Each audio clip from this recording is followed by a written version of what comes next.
We're going to start off the meeting now with a Pledge of Allegiance, and I want to welcome everybody to the Queens Village Republican Club. We're going to have our Pledge of Allegiance led by Rick Zaslow. Take it away, Rick. I pledge allegiance to the flag the of flag the United States of America, and to the republic for which it stands, one nation, under God, a nation under indivisible, indivisible, justice for all. Thank you, Rick. Now we're going to have our opening prayer by Pastor Dana Dice. He's the pastor of Gospel Light Baptist Church in Jamaica, Queens. Pastor Dice? Pastor Dice, just hang on 1 second.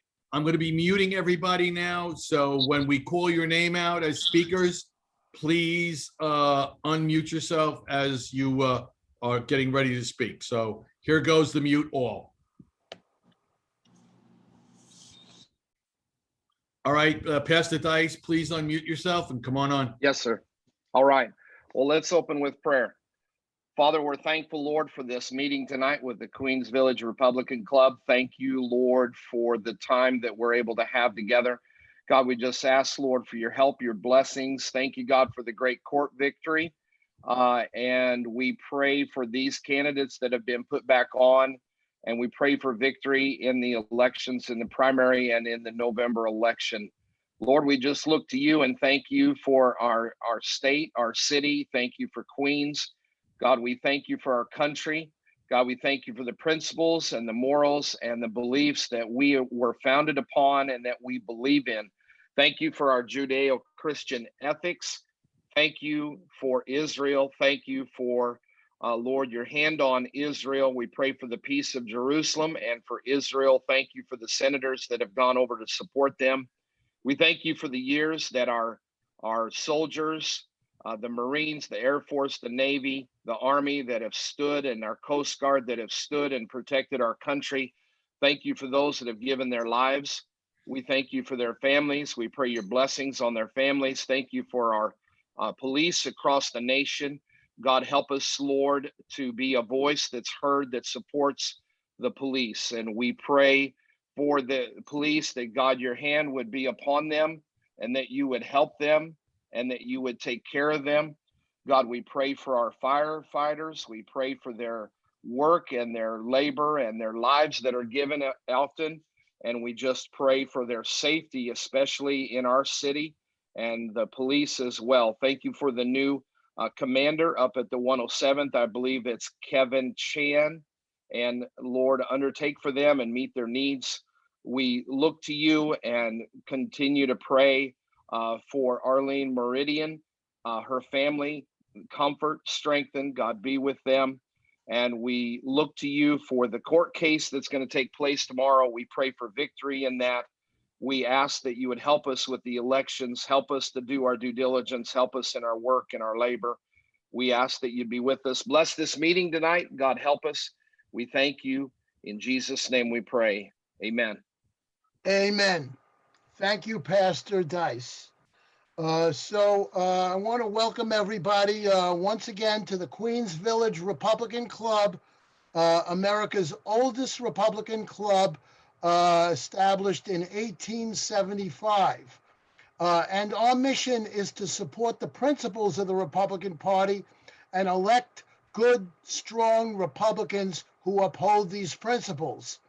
The Republican principles that we support are maximum personal freedom. We recite this at every meeting, so we stay on focus. We support constitutionally limited government. We support our First Amendment, freedom of speech rights, religious liberty. We support our Second Amendment, right to bear arms.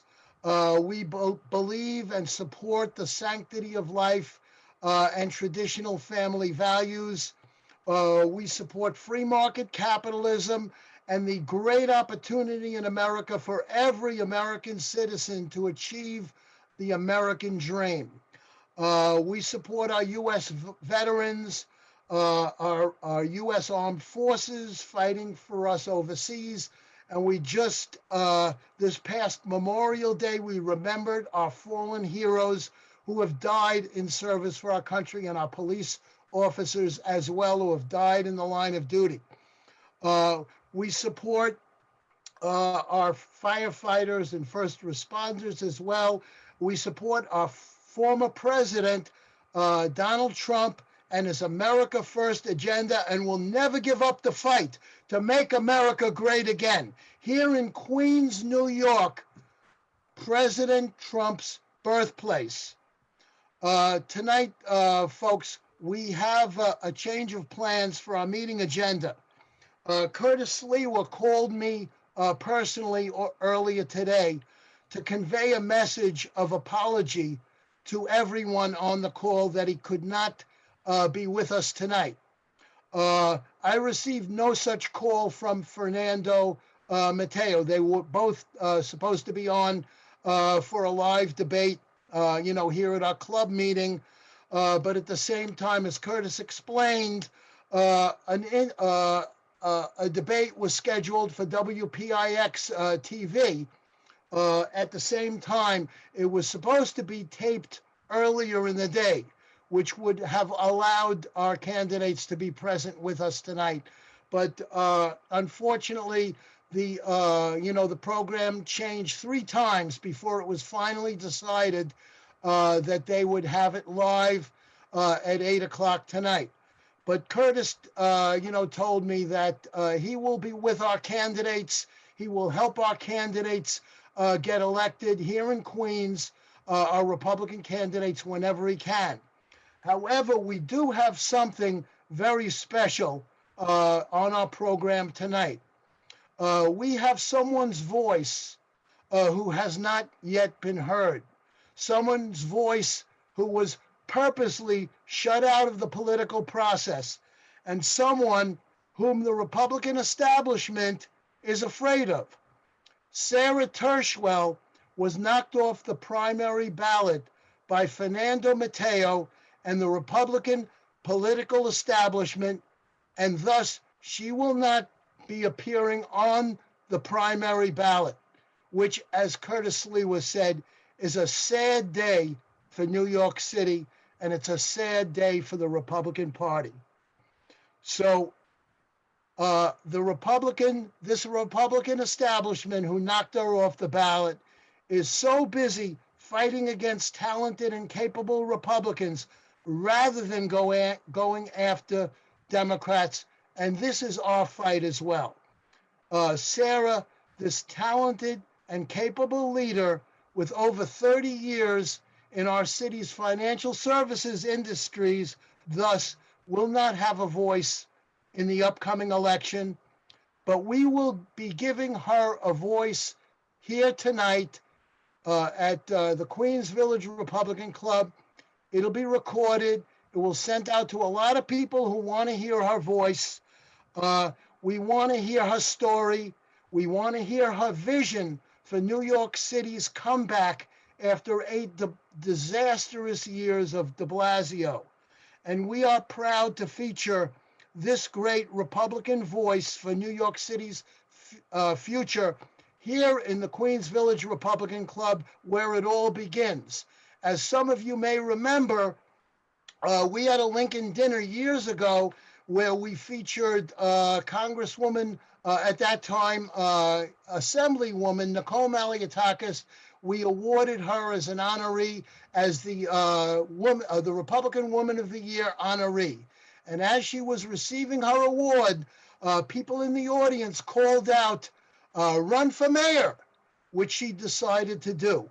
And that's where her mayoral campaign began. So we are proud to welcome Sara Tirschwell to the Queens Village Republican Club. We'll be hearing from her in a little while.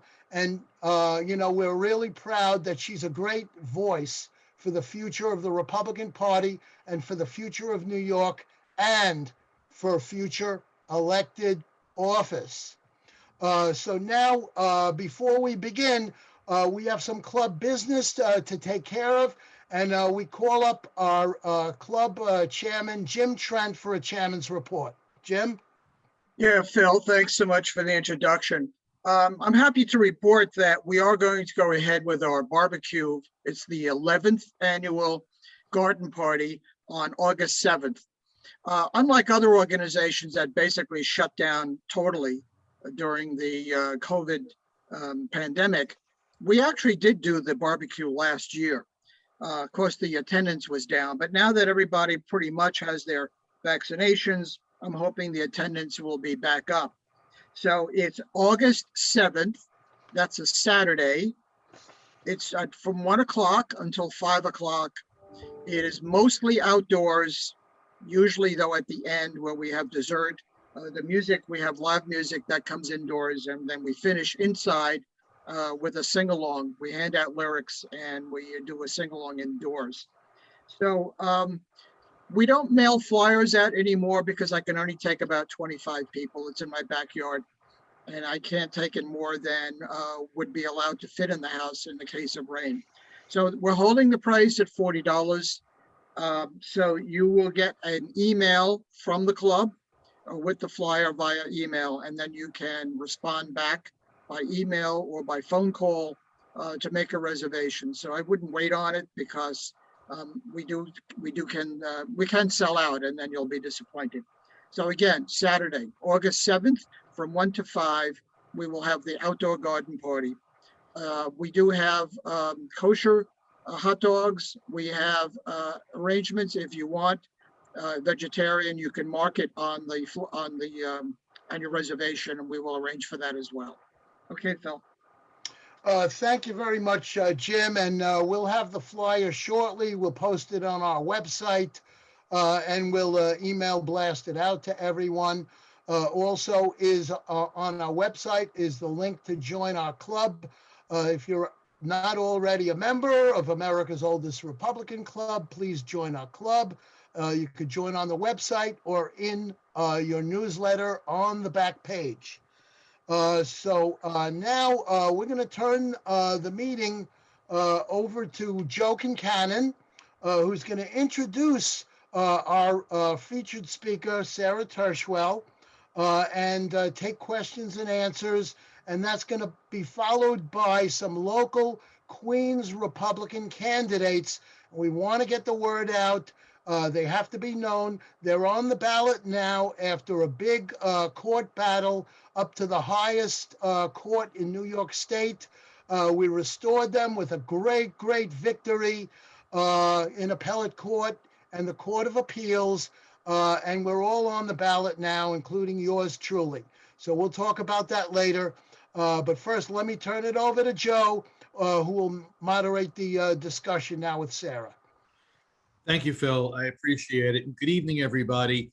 And just for your information, we will be trying to dip into the debate if it's online, and they'll allow us to do that. All right. But now for our keynote speaker this evening, and may I say just a very accomplished woman. I'm going to mention some acronyms here, but I don't know what they mean. So listen carefully, all right? Because Sara is deeply involved in the financial markets, more than I understand. But here it goes. An accomplished executive and problem solver. That's why I like her, problem solver. Currently the chief financial officer of the Foundation House, a privately owned addiction and treatment company headquartered in Portland, Maine. Outsourced provider of portfolio advisory and workout services to loan managers such as CLOs and BDCs.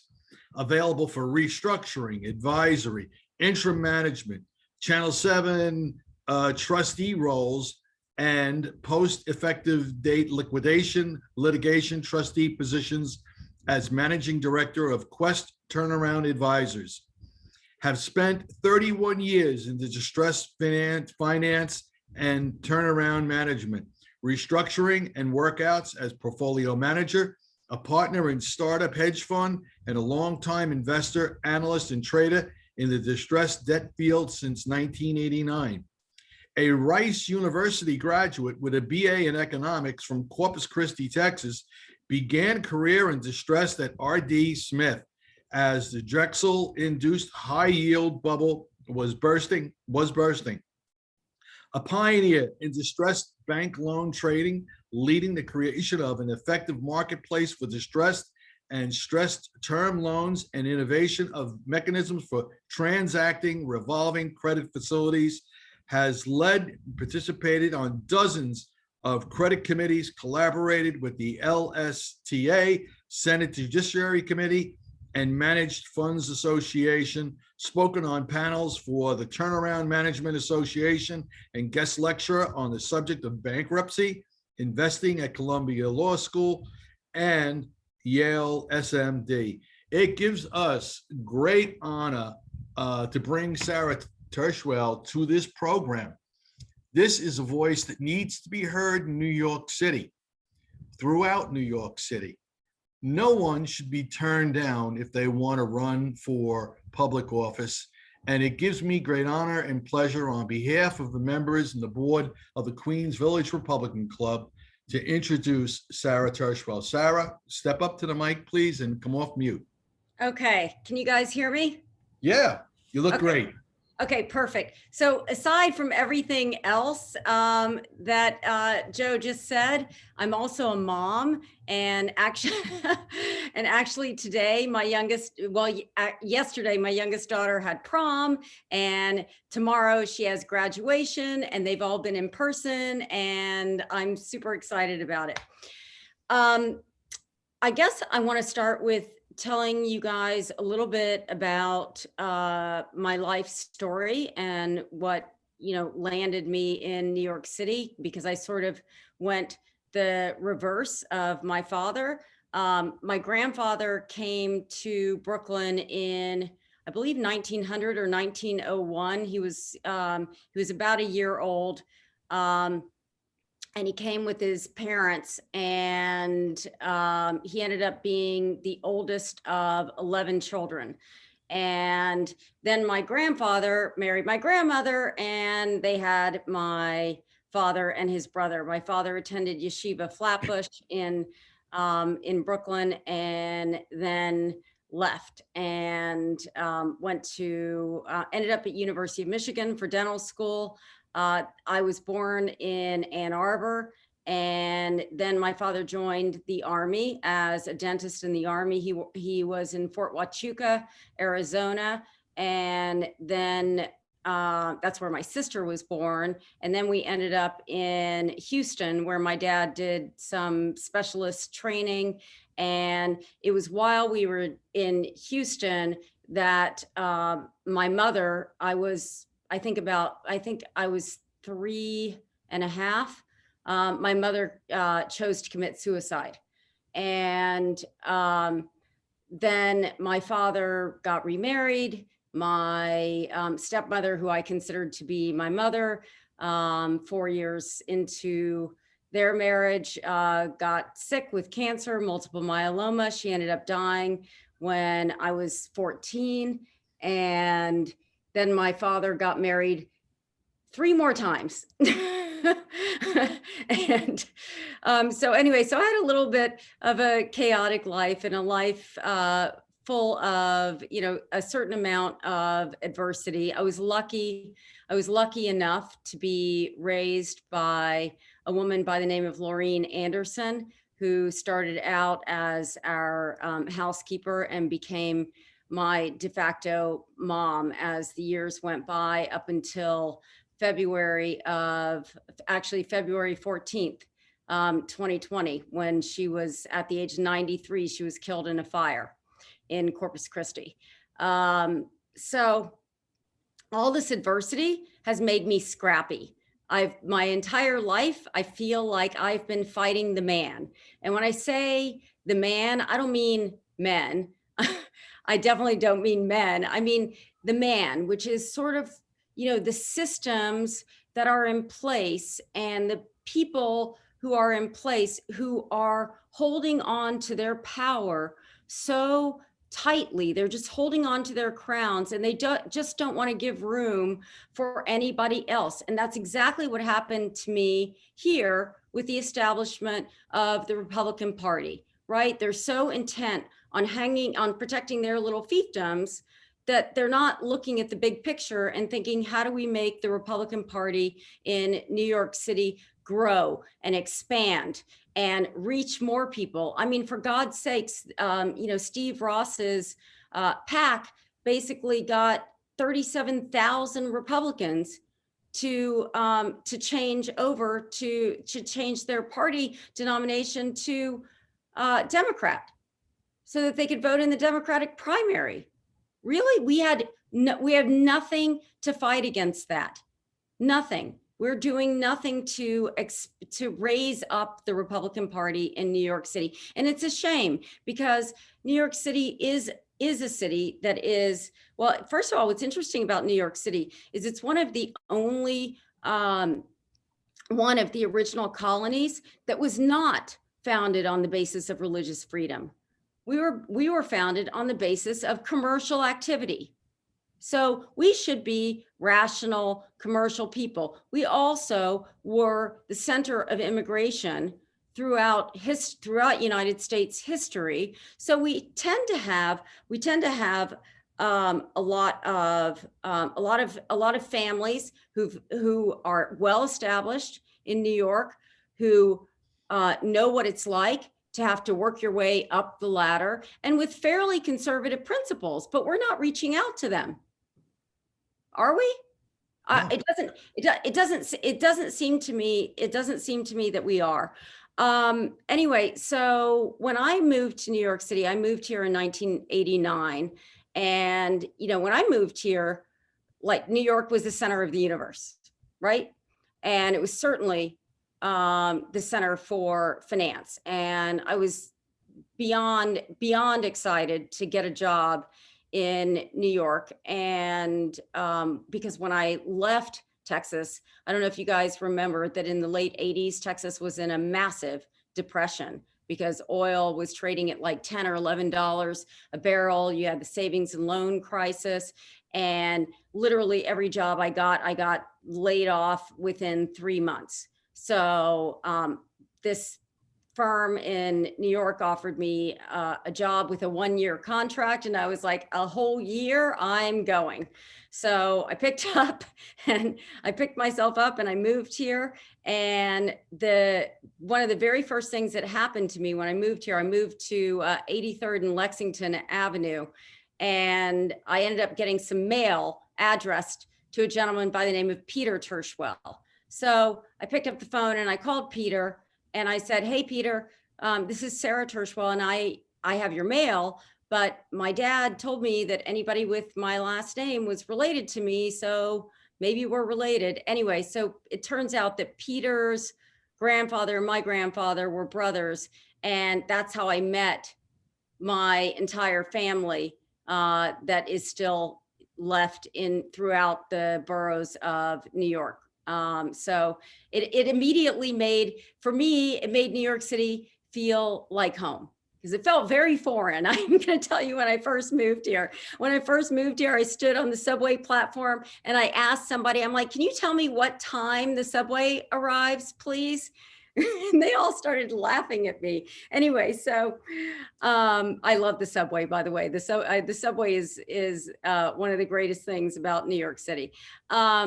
But I started out in the field of distressed debt. And at the time that I started in the field of distressed debt, what's really interesting is that distressed debt was one of those things that that people didn't like to talk about, right? The banks, like the big banks, their workout departments that dealt with their bad loans were always like in the basement, and anybody who trafficked in distressed debt was, kind of, like in a dark room somewhere, with not very many windows, and nobody was flying on jets or, wearing fancy clothing, nothing like that. So it was a little bit, what's interesting about the distress industry is that it was really, at that time, it was really for the misfits.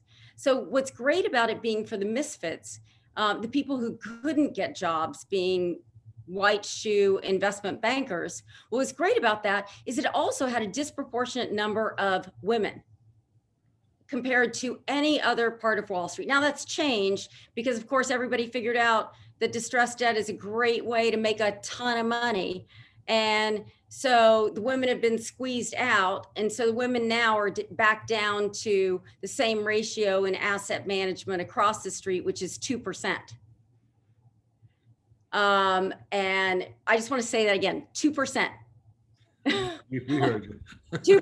2% of women are actually managing money on Wall Street. That today. That's terrible. There's something wrong.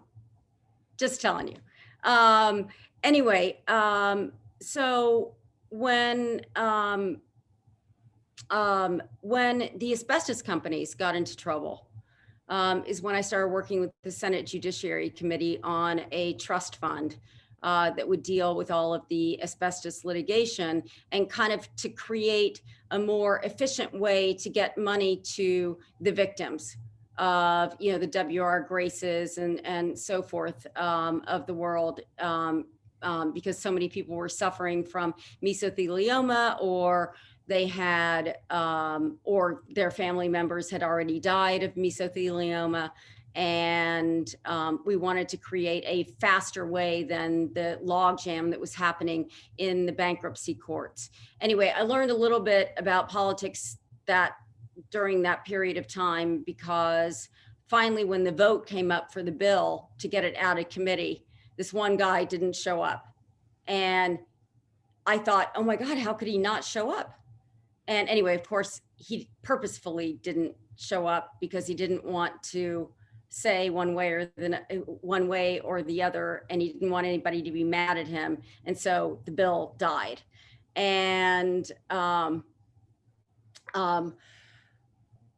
that is, I guess, the first time I got to really see how kind of the sausage got made. But it seemed very interesting to me. And so when we had the financial crisis, all of a sudden, because I had made all of these, I wouldn't say friendships, but acquaintances in Washington, D.C., I all of a sudden became the most important person at the hedge fund that I worked for. I worked for this big hedge fund called Davidson Kempner. And all of a sudden I was interfacing, you know, with the leaders of the Fed, the leaders of the FDIC, FHFA, the OCC, all of these organizations, along with, you know, the people on Senate banking, Ways and Means, all of these interesting people who were trying to figure out what to do during the financial crisis. And I actually think that the financial crisis is kind of where America started to lose its way, because at that point, we kind of allowed for the US government to start picking winners and losers amongst the corporations. And that, I think that still haunts us today.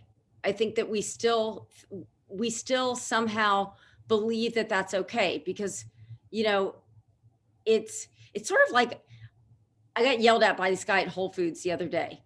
He actually told me that I couldn't go out this one door. And I asked him to please let me out that door. He finally said, okay, but you must never go out that door again. And I'm like, okay. And I'm thinking to myself, this is all because of Cuomo, because Cuomo has been a dictator, right?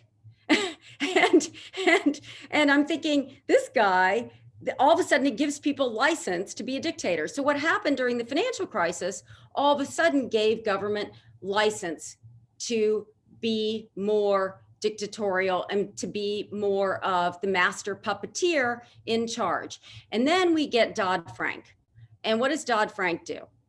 Dodd-Frank causes massive consolidation within the banking industry. Guess why? Because what Dodd-Frank effectively did in trying to prevent the next financial crisis, what it did is it raised the costs for every bank in America to operate. So, right, so what they had to do is they had to spread that cost over more banks. So banks consolidated. And guess what that caused? Now we have a financial system that's even more precarious than it was before. And by the way, it's also created a certain amount of anti-competitiveness. It's a lot harder for your average person to get a mortgage these days, isn't it? It's a lot harder for your average business to get a loan. It's these kinds of practices that really worry me when I think about the future of America and I think about the future of a place like New York City. So I want to talk a little bit about New York City because, you know, when I started thinking about running for mayor, I thought to myself, I have a lot of clarity about what's wrong with New York City. And it didn't just start with de Blasio. It actually started probably with the second or third term of Bloomberg is when our problems really started. And because in my mind, I think, and now I can say a lot of things that I wasn't going to say out on the campaign trail, but I'll tell you guys that I think, which is that I think that Bloomberg really focused on making New York City a playground for the rich. And if you think about a lot of things that happened during the Bloomberg administration, right? You had the gentrification of many neighborhoods.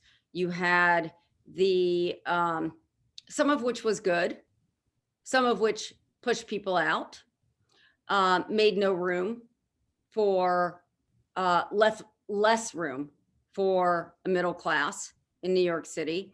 And then we did things like create tax abatements to build luxury housing in New York City.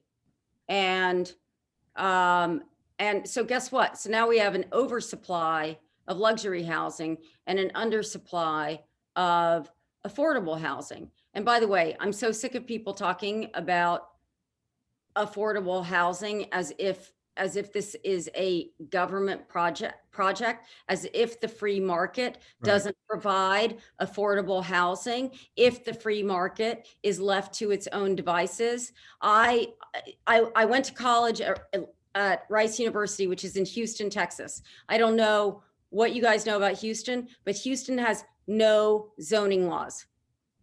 None.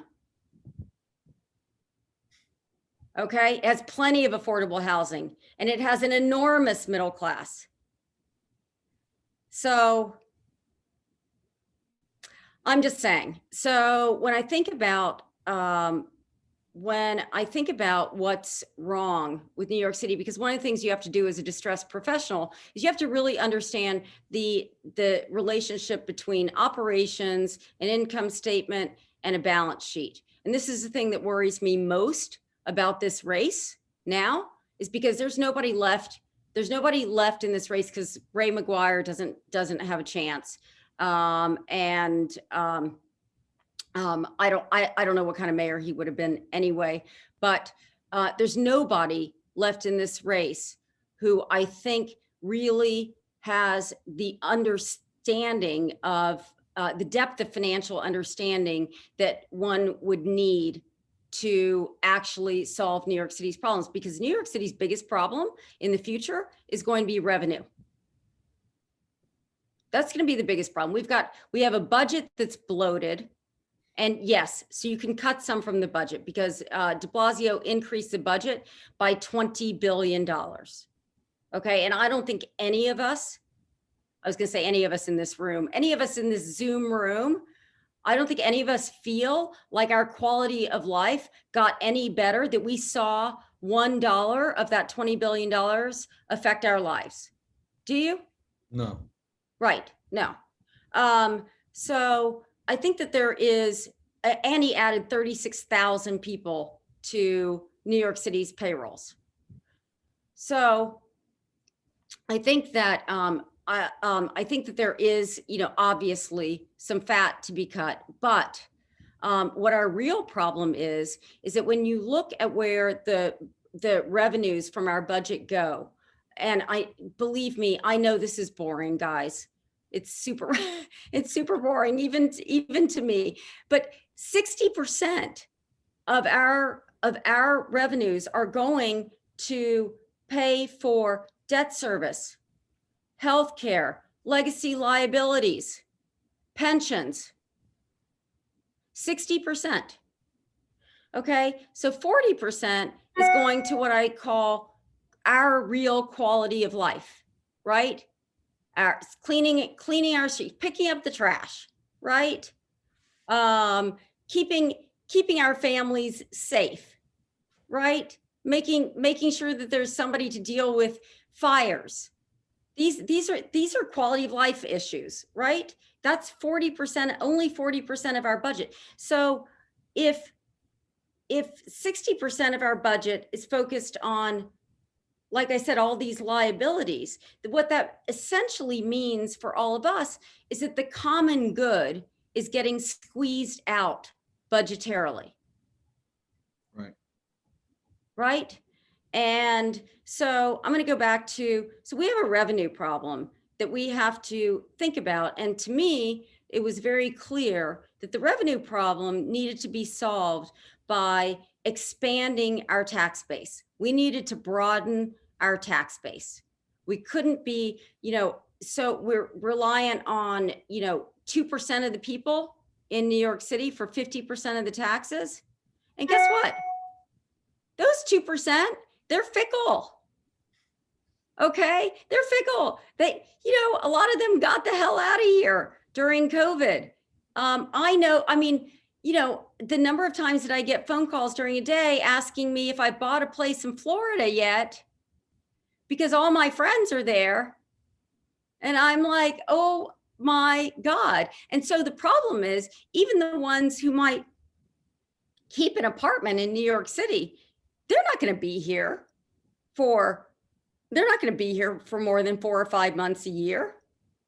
So they're not going to pay taxes. They may pay property taxes, but they're not going to pay income taxes here. And that's going to be a problem.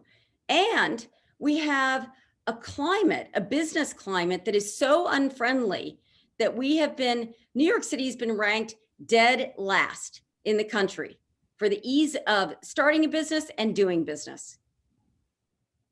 Okay, so we have to change that.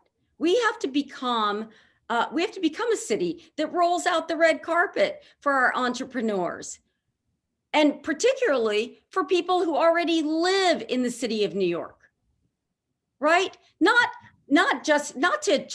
necessarily like to attract people from out of state. Yes, of course, we want to attract people from out of state, but why are we not focused on the people who live here now and making it easier for them to start a business, to open a business, to open multiple businesses, to open multiple storefronts? Why are we not helping them? Because I can tell you one thing, again, I'm going to go back to the banking industry. The banking industry isn't really helping these people. And if the cost of entry, and so what regulation does is regulation causes these barriers to entry because it raises the cost of starting a business, right? Because if you have to pay, I don't know, $50,000 to buy a permit on the black market, how are you going to start your business if all you can raise from your friends and family is $10,000? So Sarah, let me ask you a question. Yeah. All right. And pardon me for interrupting, but I think this is an important question. You've said a lot in the last few minutes. Talk to us. What was the tipping point for you? What said, sometimes when I ran for office, people ask me, well, why are you running, Joe? And I said, well, because I just can't stand the way things are going right now. What did it for you? Why did you decide to throw your hat in the arena? Because I felt like I was the right person at the right time. And because of your qualifications and financial background? Yeah. And because of my very particular qualifications in distressed finance, because New York City is, and I know that it feels good, it's spring and, and the COVID restrictions are coming down and our apartments are starting to sell again and people are starting to rent places and people are starting to go out again. And I know it feels good, But, for instance, I don't know if you guys know this, but New York City has $200 billion of unfunded healthcare liabilities. Yeah, that's why we call it the rotten apple, right? Because it looks, ripe, red and shiny on the outside, but what's on the inside is all rotting away. And that's your financial infrastructure. Sure, I think the majority of us have lived through the state takeover of the financial budgets and things of that nature. So we're aware of that. All right. But, there's a lot of things that are driving interest of different people to come to the market. And, when I was talking to Phil about, having you on the program, I said, why doesn't New York City have 100 women like Sara stepping up to the plate running for mayor? All right. Sara isn't the only successful woman in the financial services industry. We should have a whole bunch of them. What stopped you? What stopped you from running for mayor? That's the story. Tell us about that story, Sara. Okay, so I will tell you, I thought I did all the right things, right? I met very early on with a bunch of the county chair people. I met with them, I believe in 2019. Is that right? Yeah, I must have met with them in 2009, maybe 2020. Anyway, I met with them very early on and explained to them, my interest. They were all pretty nice to me, but they were all they all acted somewhat skeptical because they're like, nobody knows who you are. And I said, well, that can change very quickly with money. And then they also wanted to know how I felt about the defund the police movement. And I obviously said that I was against the defund the police movement, but that I did believe that there was some reform that was probably needed, that there certainly has been, a history of some abuse of power, not the kind of abuse of power that has led to the kind of deaths that have happened in other parts of the country. But there's definitely, and there's a very high correlation between the power of a union and abuse of power, right? And so they didn't really like that I said that, apparently, and I said, and they said that. They said that they didn't really love that. And I said to them, I said, here's the thing. I said, do you want to win? Do you want a Republican to win? Because I'm going to tell you something. A Republican who doesn't feel that way is not going to win. Doesn't have a chance in hell of winning. I'm sorry. You can't just come in today and be a Giuliani tough on crime. Giuliani was great when he came in. Oh my God. He was exactly the right person at the right time. But we don't need a Giuliani now. Crime is not our biggest problem. Yes, do we have crime? Absolutely. But how much of that crime has been caused by, I see Steve wrote, we need a Giuliani now. I see that, Steve. I don't agree with you. Thank you. We need an accountant now. Thank you. But we're forgetting that a lot of what, thanks, Steve.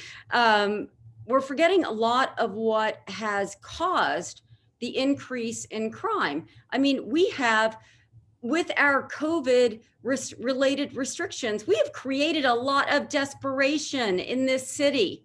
Certainly have. Yeah, and desperate people do not behave the same way as people who are not desperate. And I'm sorry, that's because all of our COVID related policies have disproportionately hurt the bottom 75% of city denizens. So Sara, let me ask the question then. You would be our jobs mayor? Jobs. Absolutely, 100%. So in a marketplace like New York City, where we've had basically a mayor who's had the keys to the candy store and is spending himself wild and eating more sugar than any juvenile should be allowed. All right. How do we take a government that has been doing that and its legislative bodies, the city council, the state assembly, and state senate, and they're all intertwined here in New York City with all sorts of interest in every single community around. How do we bring them into some sort of discipline? Well, I will tell you that this is one of the things you learn in distress finance. So what happens in distress finance? So bankruptcy court is a federal court, right? So bankruptcy court is the only federal court in this country that where the judge is allowed to make decisions on the basis of what he or she believes is an equitable outcome. So it's considered to be a court of equity. So what that does essentially is that forces people to compromise because they don't want the judge making a decision, because they know that even though their contract may say something in perfect black and white, that the judge may not grant them the benefit of their bargain.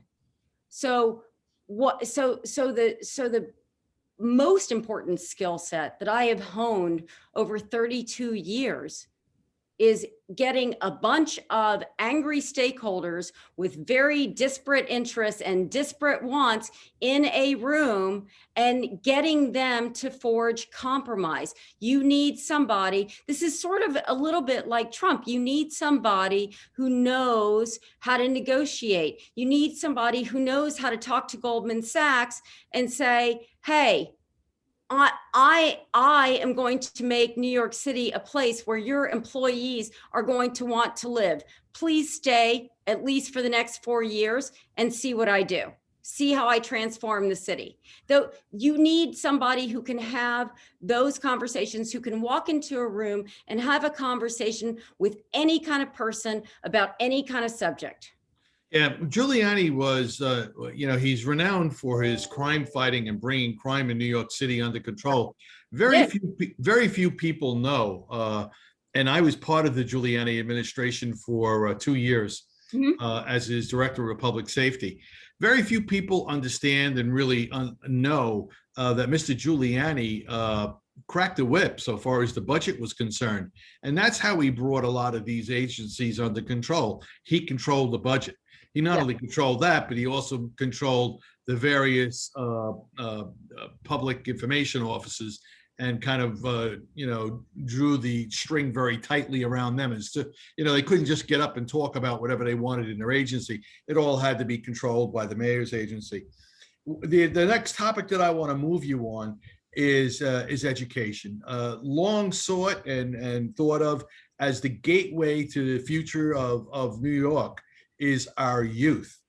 All right. Those young children that I see every day when I drive my grandkids to school. All right. As well as, those young folks that are graduating from grammar school, going into high school and preparing, some for a college degree, some for the military, and some for craft careers, plumbers, carpenters, electricians, and things of that nature.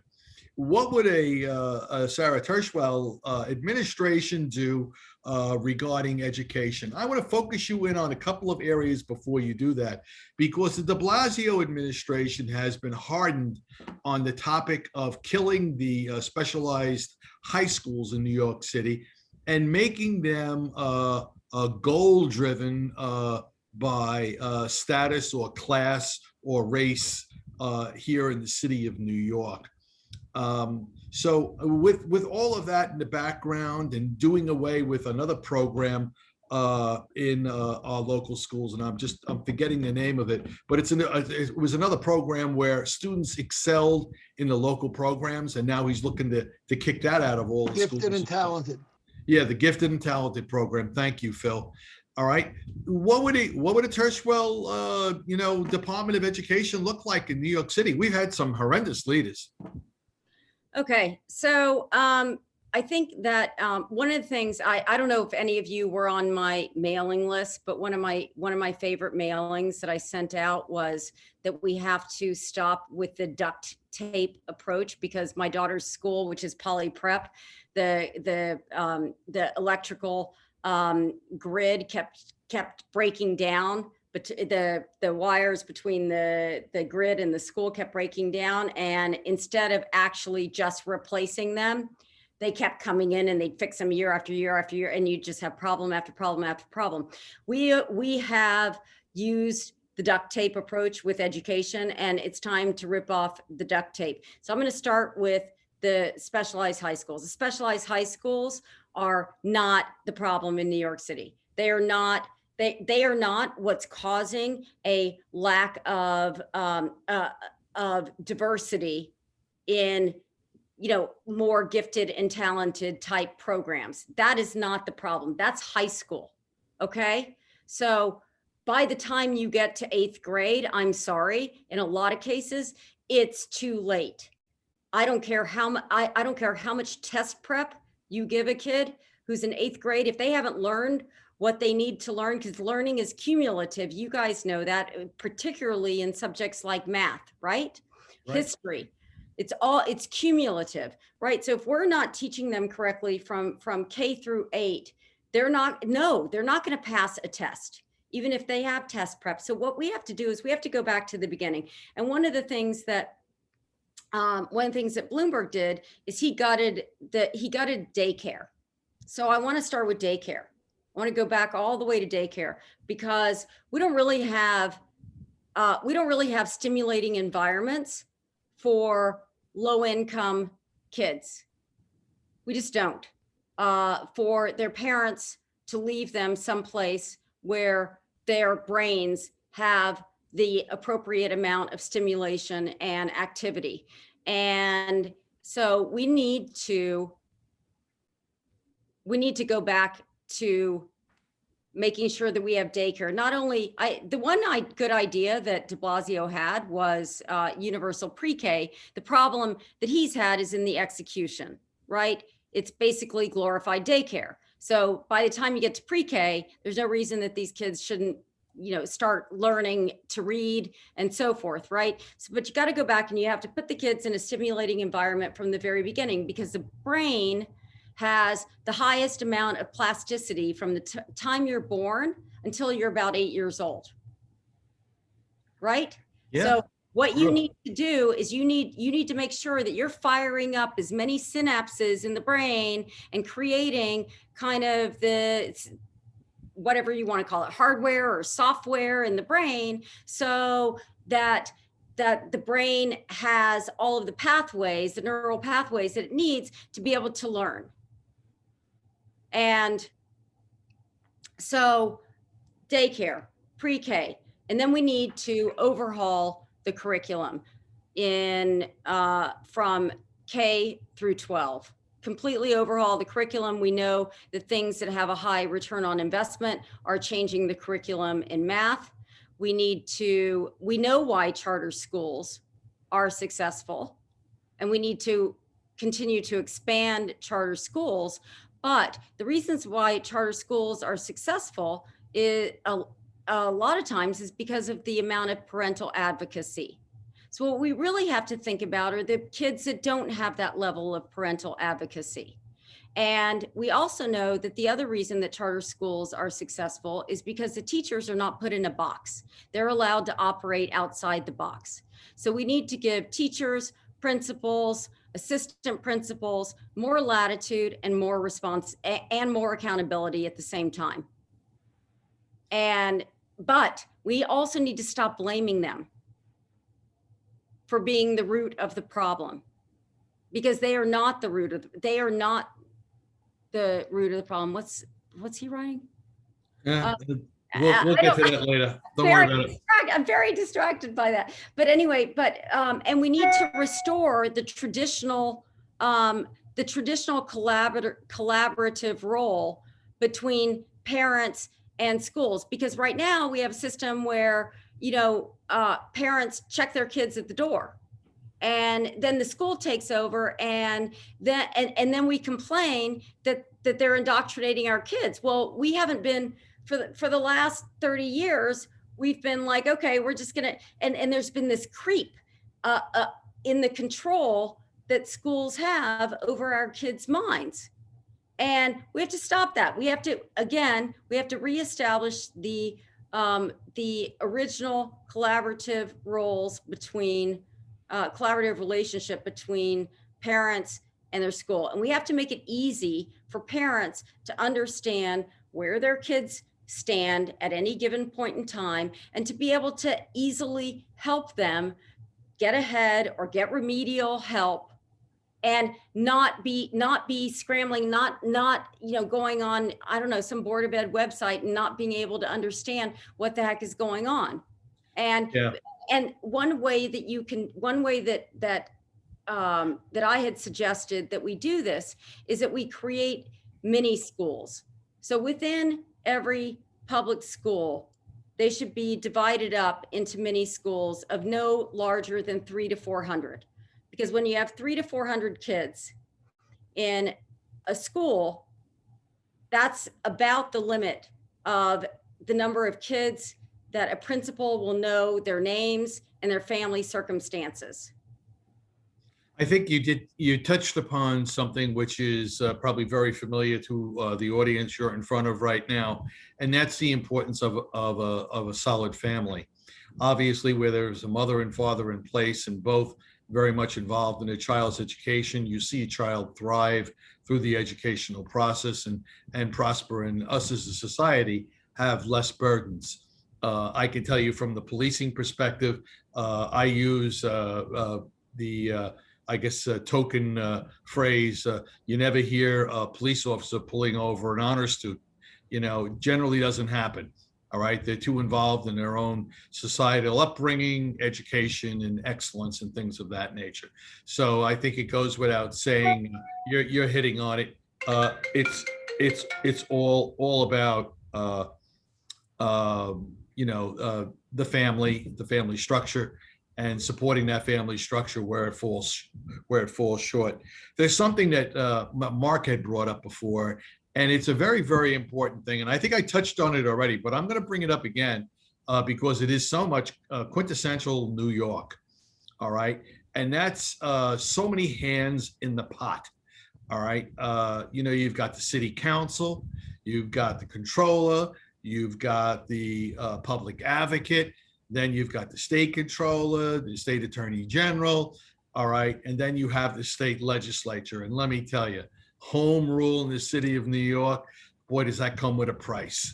All right. And for every mayor in the city of New York, they shake their heads so often, I'm afraid it's going to fall off sometimes because they just can't believe what they're hearing from these politicians.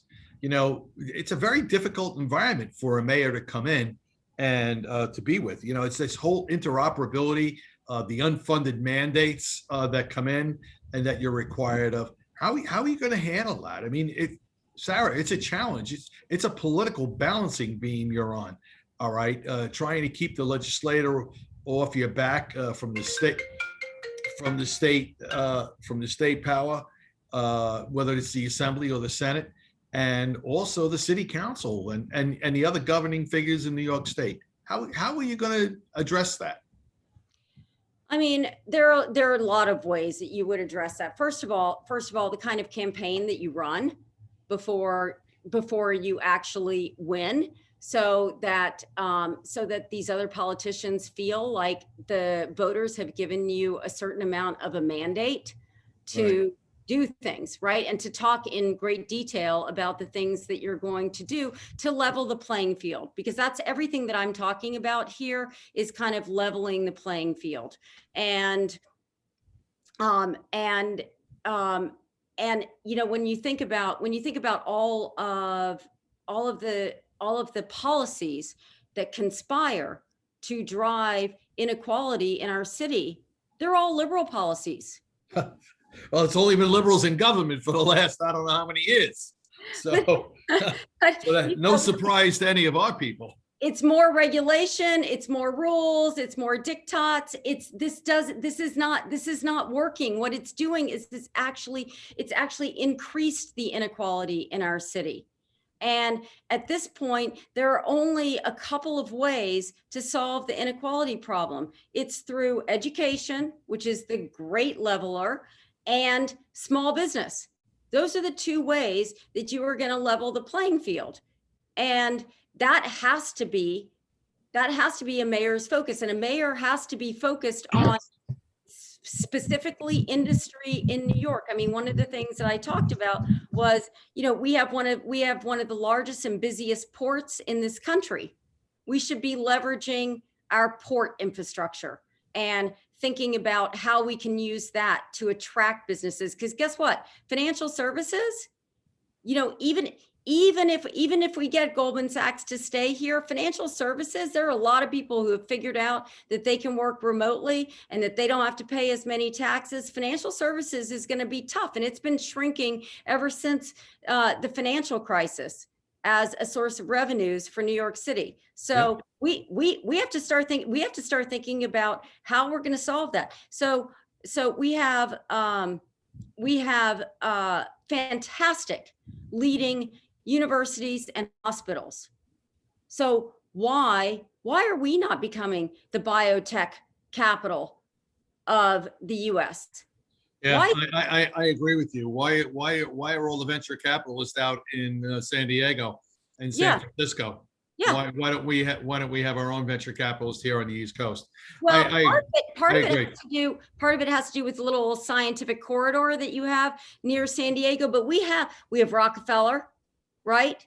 And we could, if we wanted to, invest a lot more in making sure that we became the scientific corridor of the Northeast and that we attracted all those people here. Because what people really want is they want brain power. They want to be around other people with brain power so they can collaborate.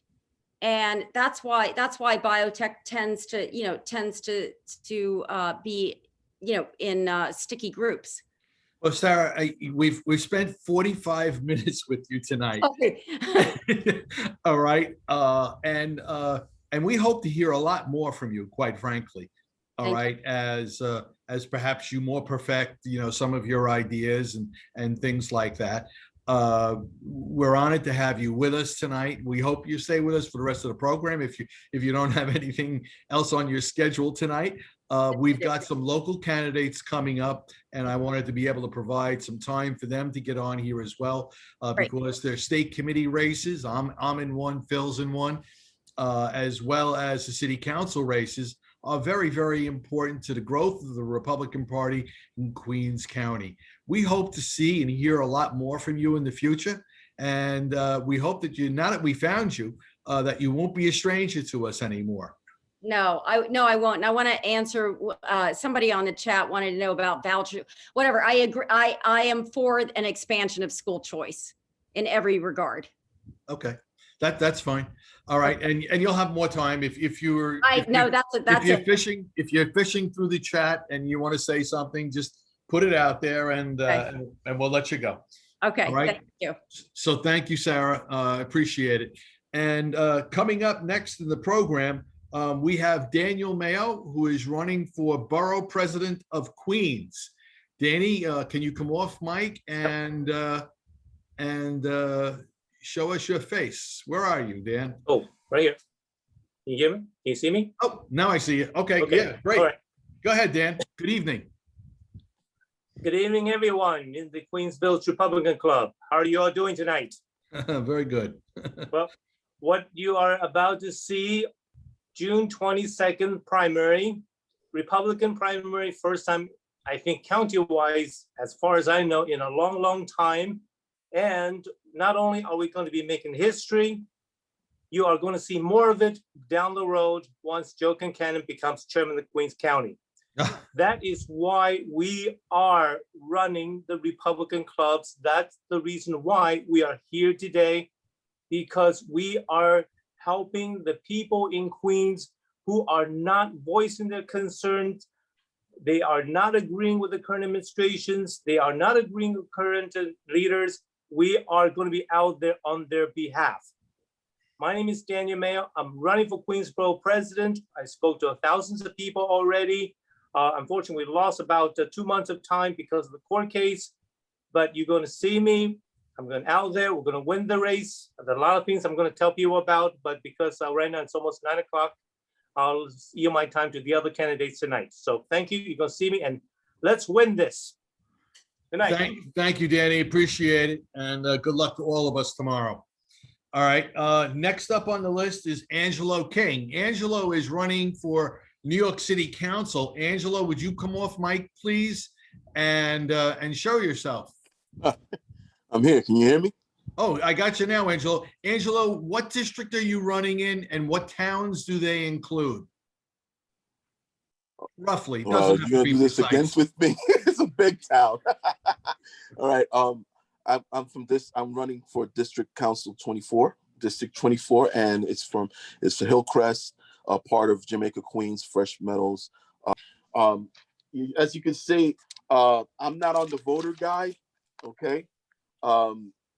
And that really upset me a lot because I recorded with the city my video, and I tried to put in all my information into the voter guide, and it did not go. For some reason, they didn't help me. They didn't do any of that. And then when they said that I was removed off the ballot, they didn't put much effort because we were going through that court case, right?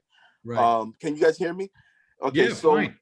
yeah, so you see that now we kind of hit a bump on the road, but I think that right now the momentum is going to start speeding up.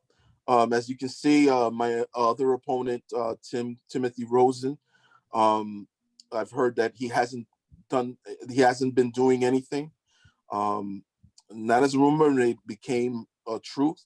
So it's like I have a 70% chance of winning and 30% chance of losing, but I'm here to win, right? I believe that I'm going to win this primary, and I'm going to represent my district, the people of my district. Over these past few months that I've been walking around talking to a lot of people, it's been like an eye-opener. Most people don't even know who James Gennaro is, and some don't, right? The majority of people are like, they're really oblivious. They're not so focused on the city council, right? And I see that Gennaro had past opponents. They were not formidable for him, so it was easy for him to get that chair, right? Right. But what I've understood was that people were voting for him because of the fact that there was nobody that was a Republican or conservative that had already rose up, and he's the closest to being conservative. But one of the things that I've noticed is that, you know, he's coming back. He was one of the people that challenged my petitions last time because I was running for February 2nd, and I didn't make it, right? And you know that the other characters was Joanne Ariola was one of the other people that were challenging. But this time around, you know, I thank God that I get this opportunity to not only represent the people of my districts, also my family, okay? We've seen the increase of crime. Last year, I was watching everything on TV, you know, and I didn't see anywhere that any city councilman has ever stepped up and took the ball and said, enough is enough, de Blasio. No one, right?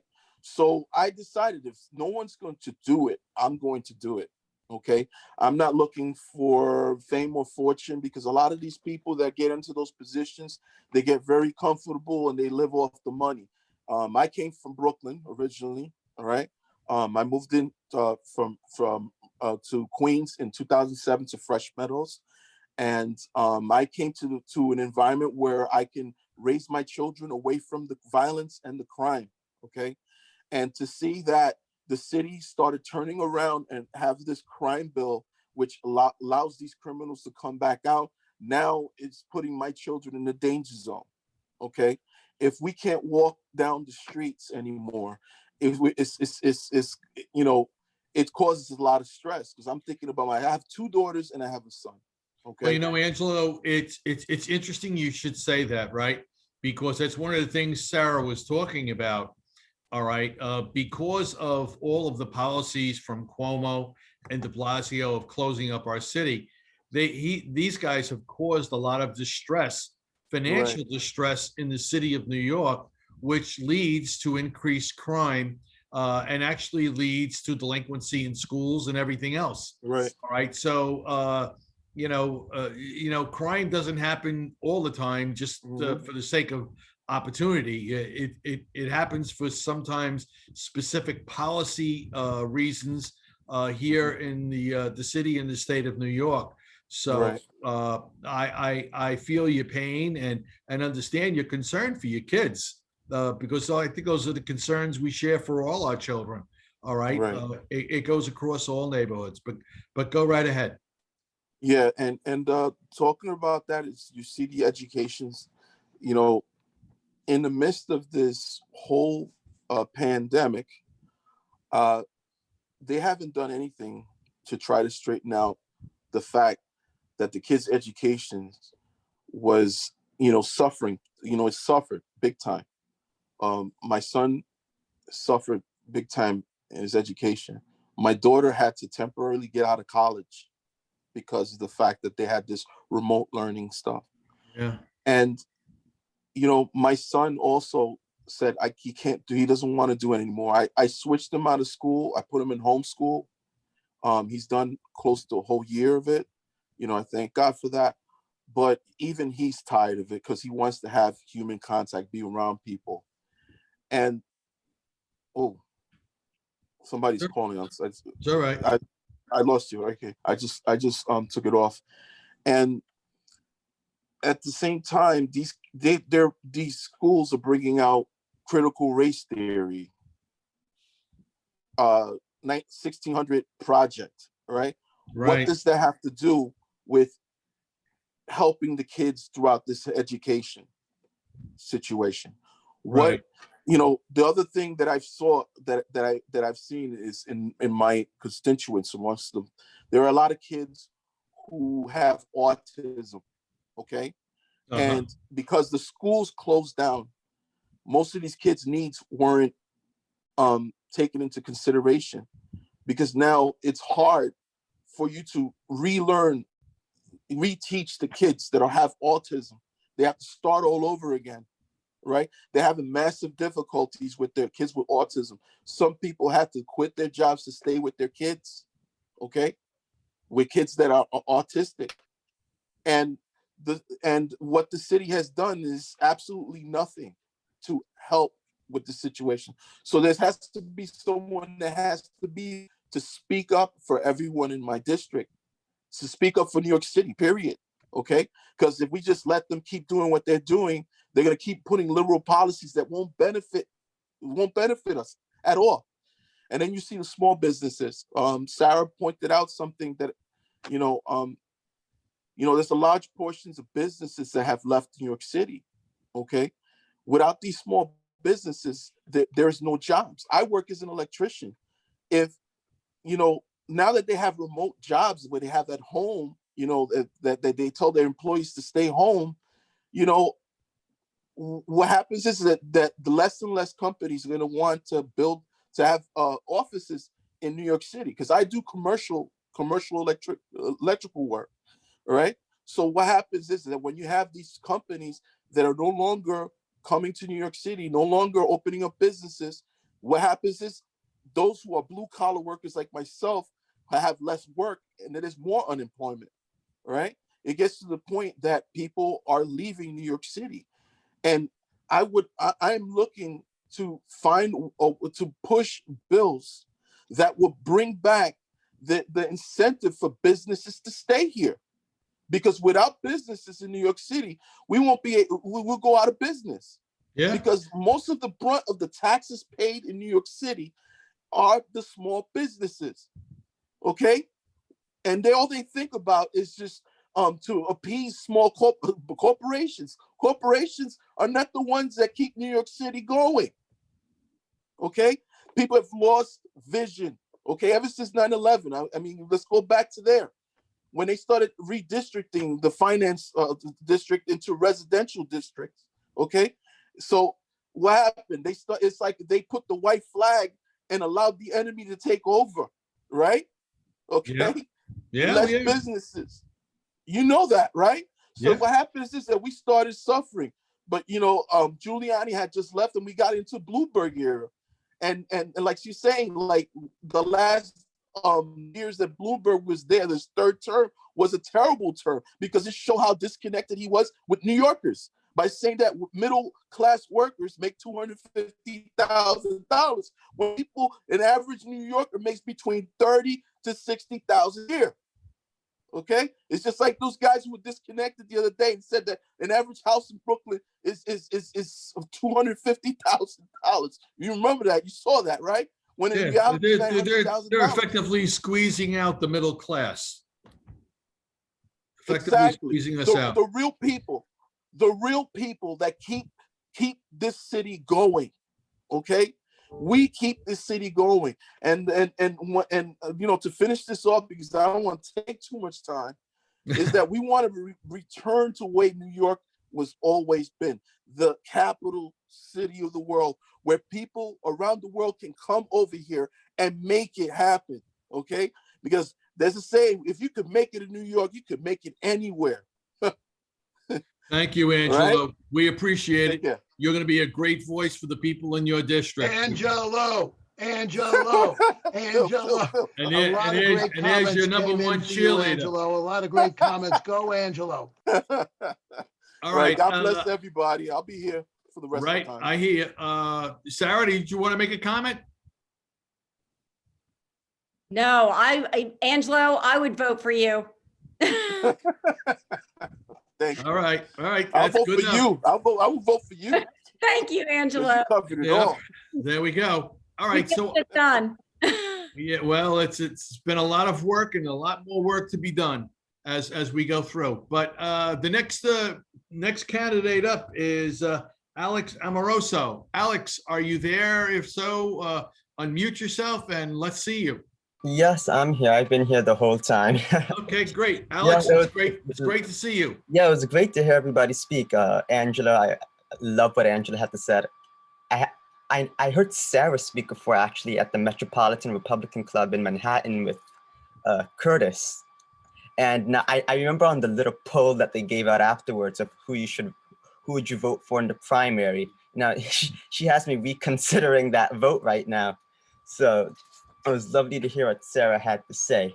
Well, that's the importance, Alex, of having all the candidates be heard, Exactly, right? and what was going on for the last 2 months of trying to knock people off the ballot was disgusting. I mean, that's what you have going on in third world countries. That's what you see in Africa and Russia, in the Middle East. I mean, that's not how a democracy works. I mean, if you want to run, you should have the opportunity to run, and those who are in office should encourage you and not discourage you. And I think what happened over these last months was disgusting.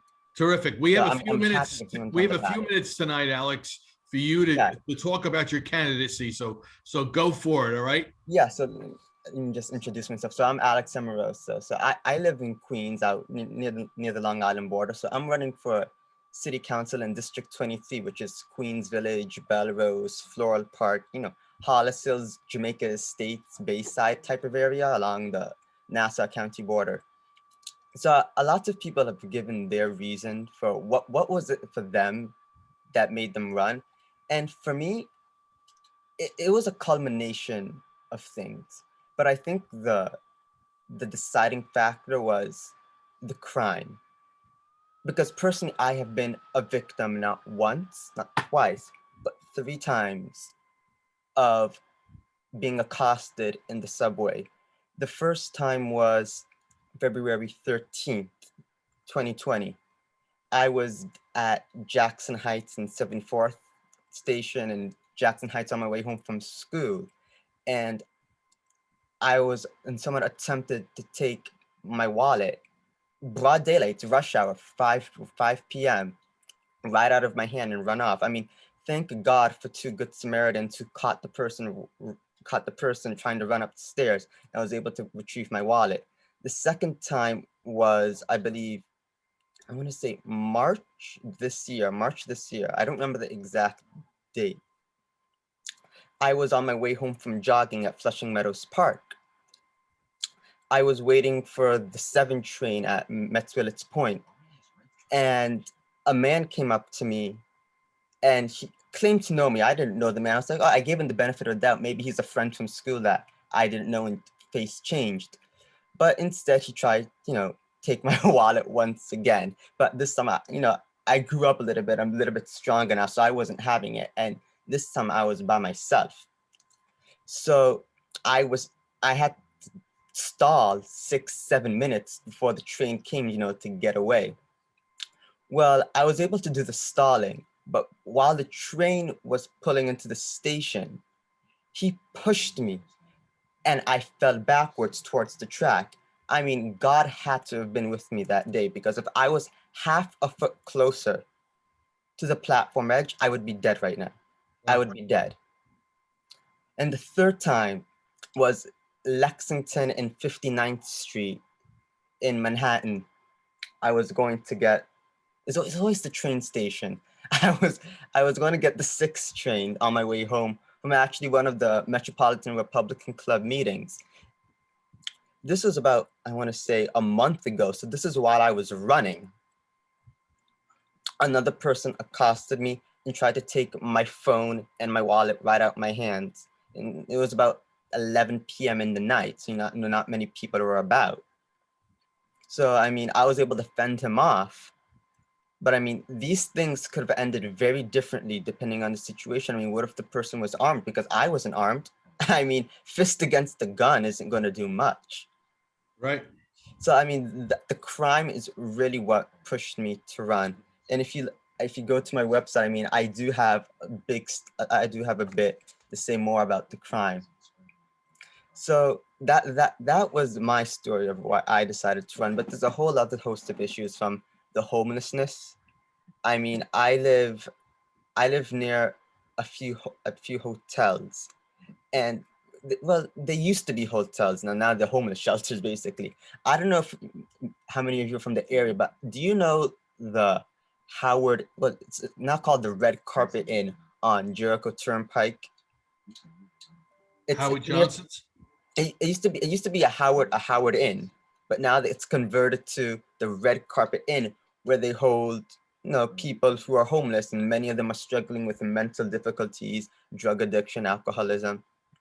And I mean, you can the deterioration in the quality of life has been evident. I mean, I walk my sisters home every weekend from their dance classes, and I have to pass that place. I mean, it's littered with needles from drugs. It smells like a weed. I mean, a few nights we heard gunshots. I mean, that was horrific, because where I live, we don't have crime. I mean, it doesn't happen. Our crime is drag racing in the middle of the night. I mean, that's the extent of our crime. And to hear these gunshots for the first time, I mean, that was harrowing, because it's like it's coming for you. I mean, you just hear these things of like, oh, this happened in South Bronx or in parts of Brooklyn. I mean, but when it comes to you, I mean, it changes the game totally. I mean, it really makes you think. I mean, it shows you're not, things do change, and I want to, and it's not good change. So that's why I'm running, to stop the bad change. Well, thank you, Alex. I appreciate it. And it's good to see your face. It's good to see you smiling. All right. I always try to put on a good face in a sad time. Yeah, we all listen. These are challenging times, not just for Sara Tirschwell, not just for Danny or Angelo or any of us for that matter. All right, these are challenging times for all of us, and it's one of the reasons why we want to grow a strong Republican Party. And the most important part of the Republican Party here in Queens County as well is you, the voter. All right, each of us as voters. We're very, very important, and we're critical to the success of our party. So hang in there. We've got a primary coming up, and then a general election to fight after that.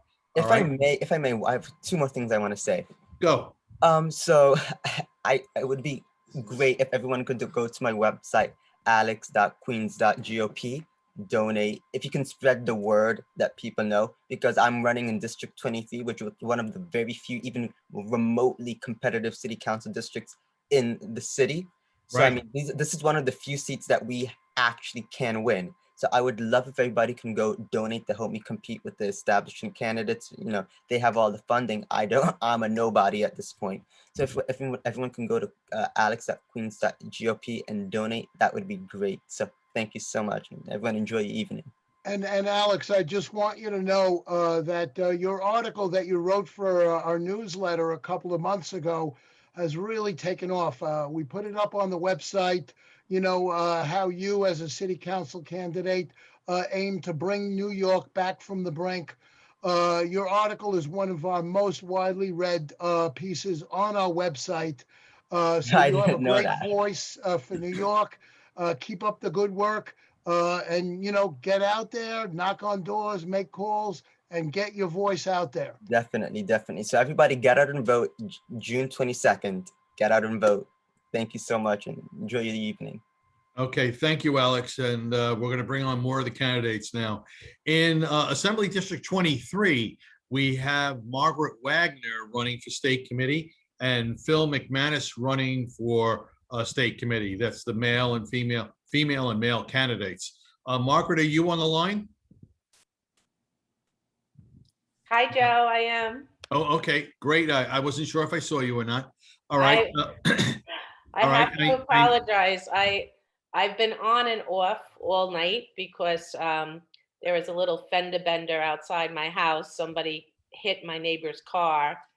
So unfortunately, I didn't get to hear everybody this evening, but I'm looking forward to listening to it again. It'll be up on the website, I'm sure, right? Yeah, we're recording as we speak right now, Margaret. Okay. I know you're going to make a great state committee woman down in the Rockaway, Broad Channel, and Breezy Point, Ozone Park area, and I am as excited as can be to see you and Phil in office coming the end of June. So why don't you tell us what's going on in the area and what you'd like everybody to know? Well, thanks a lot, Joe. I appreciate that. Phil and Steve, Sir Giovanni, I don't know if he spoke yet. Steve is running for the city council in our district, and Phil and I are running for state committee woman, state committee man. So I was really interested. I don't know if Sara got into the details of what happened with her petitions, but I'm extremely upset as what's going on with the Queens GOP. You know, trying to get all of the Republicans off the ballot. And the more I go along and the harder I work and the more I talk to people, the more upset I'm getting over this, because it's stop and go, stop and go. Are we on? Are we off? We stopped campaigning almost. We pulled back a little bit financially because we didn't know if we were on the ballot or not.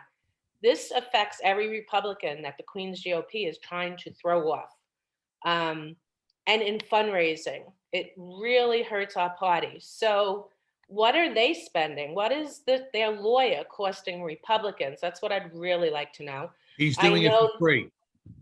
The lawyer's free? Yeah, he's doing it for free because it's part of the state Republican Party deal that he has. He's making money, but he's not making it on these lawsuits. He's making other money. That's hard to believe. That's hard to believe because I can't see him taking the amount of time he's taking on these lawsuits. And I'm reading the paperwork, and I'm no lawyer, but this is time consuming. So I know Champoli's putting a lot of work into this. Good.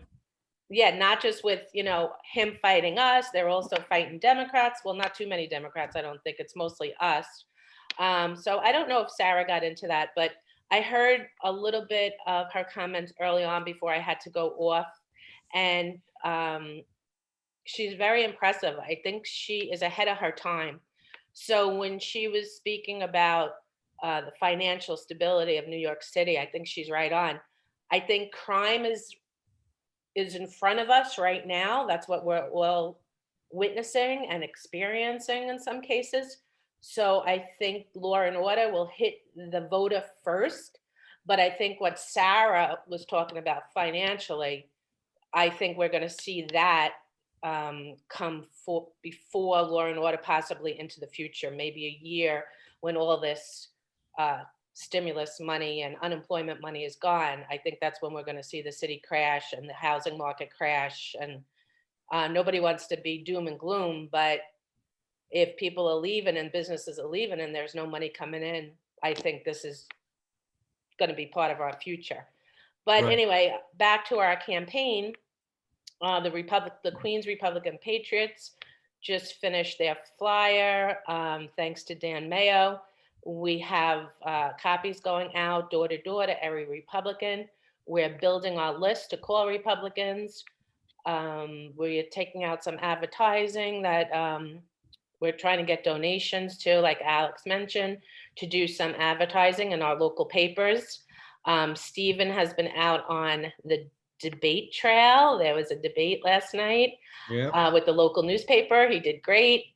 Phil and I are just pulling out every volunteer, every Republican that we can get. And we had Curtis here, so we were out campaigning with Curtis. We're doing whatever we can do in the next few days, which there's not a lot of time. So I hope we make an impact, and I think we are. I really do believe people are opening their eyes because we're being truthful. We're telling them what we're up against with the Queens GOP, and we're doing our best just to let people know there's a primary and there's more Republicans that do want to run for office if they could get on the ballot. Yeah, well, I obviously I'm very sympathetic to what you're saying. I'm with you, 150%. So I've got your message and I've got your back. So we're looking for two great leaders out in the Rockaways, and their names begin with Margaret and Phil. That's the way it goes, and we're not changing that for anything. Let me see if I can get Phil on here for a minute. All right, Phil, are you there? Yes, I am. Can you see my shirt? Curtis Sliwa for mayor. Yeah, I got it. You're gonna have to grow a bigger belly, so you. Yes. I'm sitting down. Let me see if I can stand up and show it. No, It's good. We got it. I was all red today. I had my Trump hat on. Okay. Yeah. I went door to door. I had my son help me. We actually covered 3 buildings today. That's about 100 people. Our flyers are gone, so I have to get more flyers. Steve Sergiovanni is going to drop off a few flyers. He's en route from Danny Mayo's house. Good. Let's just say this, that I truly believe the number one most important issue is safety. And after safety, that's when prosperity. There's an old saying I said, freedom, safety, and prosperity. I remember when Joe Buchanan, Joe, you were running. I used to scream that out loud on the streets, freedom, safety, and prosperity. Okay, if you don't have freedom, you don't have safety. Folks, our founding fathers said this, okay? What are you gonna choose, freedom or safety?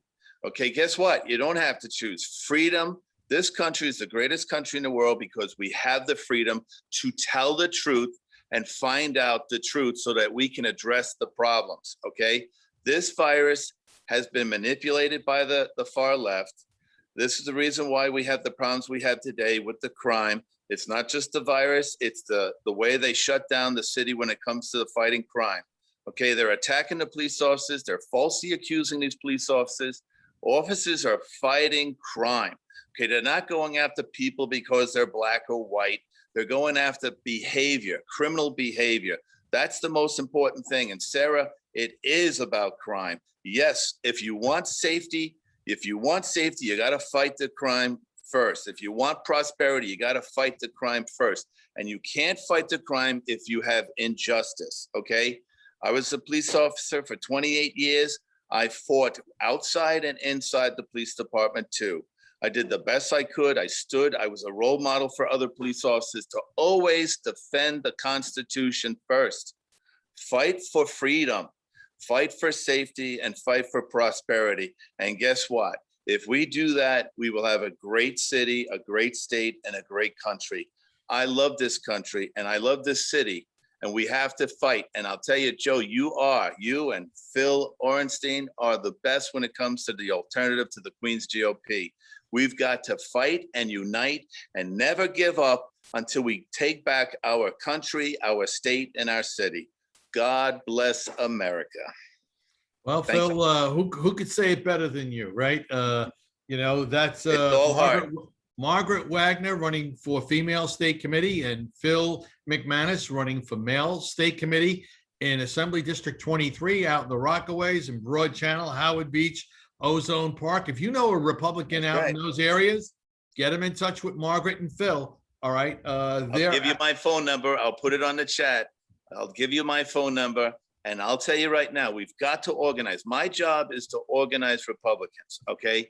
Win or lose, I'm going to still continue to organize Republicans and save our city, save our state, and save our country.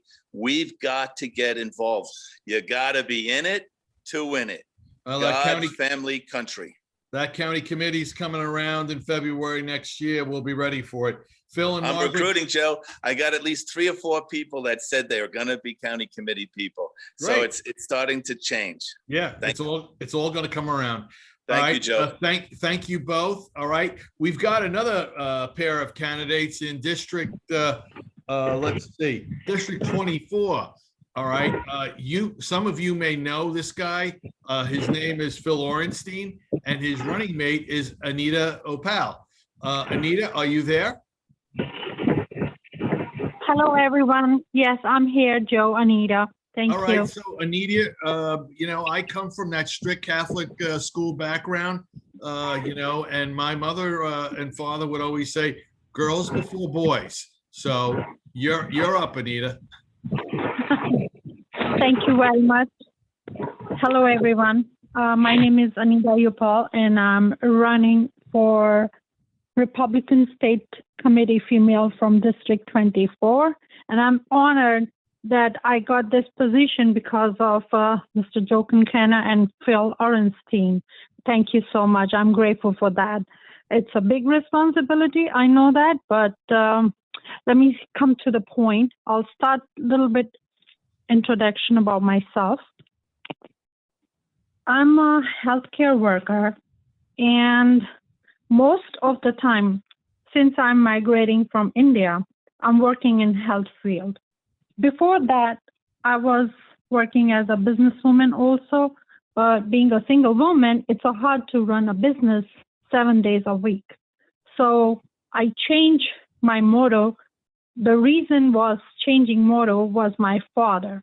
He was a dialysis patient and he got very good care. After he passed, I started thinking about it's time to give back to the society, the community, to the country, what my father got. So I'm very grateful for this country and the people who work for my dad. So my introduction is that I'm very positive, energetic, disciplined, loyal, and determined person. And very important, I'm very independent. Whatever hard work I choose by my own choice. I got membership of religious Gurdwara and temple, Sant Sagar Gurdwara at Braddock, Dalrose, and Hanuman Mandir, which used to be at Hillside Avenue. Now it's in Union Turnpike. And I have another Hindu Vedic temple, which is at Jerusalem Avenue, Hempstead. So I'm a little bit religious, but I have a faith and I have a belief. I become a Republican and become an active member in Queens Village Republican Club. And now I'm on the board of directors also. And I believe it's time to take a stand and fight against the negative, socialist, and dangerous direction of our city and country is taking. And that's why I'm running as a Republican State Committee woman. So I can fight back and make a difference. I believe if we build a powerful Republican Party with strong bonds of friendship and unity that cares about every voter, we can break the Democrats' stronghold on power and control in New York City. First, we have to fight against the forces of tyranny and control within our own party. And that's why we need your help and support to win the primary election on June 22nd. God bless America. That was beautiful, Anita. That was truly beautiful. Thank you so much. Wow. That's just amazing. Wow. Orenstein, you don't know how lucky you are. I am very lucky. I am very, very fortunate to be working with. Not only do you have a great wife, but you have a great running mate as well. Right. Yes. Yes. Absolutely. Absolutely. I do. And, you know, Anita and I have been knocking on doors for the last couple of days. And she is awesome. When I go by myself, you know, with my Make America Great Again cap and my red shirt and everything, you know, people are happy to see me. But, you know, some people, it's a strange man. Who's this guy in red? But when I'm walking with Anita, you know, people open up the doors to us. People say, yes, they'll vote for us. Anita has a special way with people, especially in our district. It's a big enclave of Indian people, so she's able to relate to them. And one thing she says to them, you know, because I'm running against another guy named Phil, so she always points to my name and say, remember Phil Orenstein, like Oreo cookie. You know, give them a pneumatic device to remember my name. Actually, I was originally a district leader here in the 24th Assembly District, which we're proud to say is the hometown district of President Trump's birthplace in Jamaica Estates, part of District 24. I followed in the honorable footsteps of Reverend Philip Sika, past president of the Queens Village Republican Club. And I was, you know, the district leader for a couple of years. And then we trained someone else who we thought was promising, but he turned out to be a menace. He turned out to be a big problem and has never done a thing to advance the interests of the Republican Party in the district. So now Anita and I are both fighting to take back the leadership, the district leadership of the 24th Assembly District, to become state committee man and woman, because in the past, this was a Republican stronghold. We campaigned every year for Frank Padovan. Senator Padovan was elected year after year after year. We put up candidates, although not all of them won. We got out the Republican message. We ran Ira Harris as an assembly candidate. The momentum was growing. He got his one of his best friends to run, David Bresler, who was an exceptional candidate, and the ball started rolling. Now it's time we take our party back and get elections, get elected. I'm going all out from now till June 22nd to revive the Republican Party here in Queens, in our neck of the woods, which is Assembly District 24. I couldn't be more proud to be working with such an exceptional team of voices. And the solution to all of our problems, to all of New York's problems, and all of America's problems is to get Republicans elected, get Republicans and conservatives and patriotic Americans out to the polls to vote. Our motto, Joe and myself and the great board of the Queens Village Republican Club, our motto is voting matters and elections have consequences. So please, everyone on this call, if you can help and pitch in, let me know. Give me a call or email. You know where to email us, info@qvgop.org to help, to knock on some doors, to make calls, and to hand out flyers. We need everyone to pitch in so we can take back the Republican Party and thrive, have a thriving, prosperous, and safe city once again. Thank you, Phil. Thank you, Anita. As you can see, there's just a pair of Republican district leaders, the future of Queens County, Margaret Wagner and Phil McManus and Anita Upal and Phil Orenstein. Wow, if we get them into office, wouldn't they be just two very, very powerful Republican state committee people? And wouldn't that do the world of good for our party and the growth of our party? And I want to say, I'm very proud to say that our club vice president also, we have board members, our club vice president are running for district leadership positions. And our club vice president, Joe Kincannon, is running for the 33rd Assembly District leadership position, state committee man of the 33rd. So Joe, let's hear some words from Joe Kincannon. Well, before me, we have Danny Noble. Danny, are you there? Danny Noble, do you want to come off mic or mute? Okay, maybe not. All right, in that case, Phil, yeah, you're absolutely right. Myself and Kathy Warshell, both are running for a state committee in the 33rd district, which is, like Alex said, covers most of the same area, Queens Village, Floral Park, Belrose, parts of Glen Oaks and New Hyde Park on the Queens side. And we do believe that the better days for the Republican Party are ahead of us. That the current administration, what we refer to as the establishment, have presided over the failure of the party, not electing one Republican to office, and failing to back Republican candidates and their candidacies across the borough, quite frankly. We started off with a group outside of the Queens Village Republican Club that had 33, I think 31 or 33 candidates running for public office. And the county organization put up a bunch of Democrats and they were running them.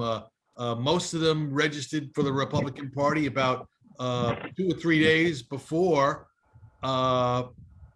the deadline in February to do so. So most of them are all Democrats. The last guy that ran for borough president was a Democrat, although in prior years he claimed to be a conservative. So there's a lot of problems. We used to have close to 200, 300,000 Republicans in Queens County. Now I think we're down to about 130,000. So they've just, they've overseen a steady decline. We believe there's time for change. All right. And we believe one of the ways to grow the Republican Party is by letting those individuals who want to run for office run. All right. The people can sort it out. The voters are very smart, believe it or not. They'll be able to pick their way through the candidates. The candidates will be recorded on public wires and up there for a lot of people to inspect. And that'll happen over and over and over again. So the American voter is very smart. New York City voters are very savvy. And as you can see from what we're putting up as candidates, we've got some terrific candidates running for not only state committee, but we've got candidates running for judgeships. We've got candidates running for city council. We have candidates running for borough president. And now mayor as well. So, there's a lot to be offered out there. The party is growing, and we're happy that we have our forum with one of the oldest clubs for the Republican Party. I think it's the oldest in the country that's still operating. And this club is just steeped in tradition. Jim and Phil have overseen a lot of that. We have a terrific Lincoln dinner, which I think we're all looking forward to in the coming new year. And one of the things that'll make that such a great Lincoln dinner is when we have 18 fresh Republican elected candidates, attending that dinner, and either Phil or Jim or me calling out their names one by one, and everybody with rousing applause and all of that. We usually have 400 or 500 people at this dinner. It's a terrific dinner. And when you come out of the dinner, you feel like so motivated and inspired. It's almost breathtaking. So that's good. Those are the things that we're looking forward to. Not all the backbiting and child play and just trifling with people. That's just terrible.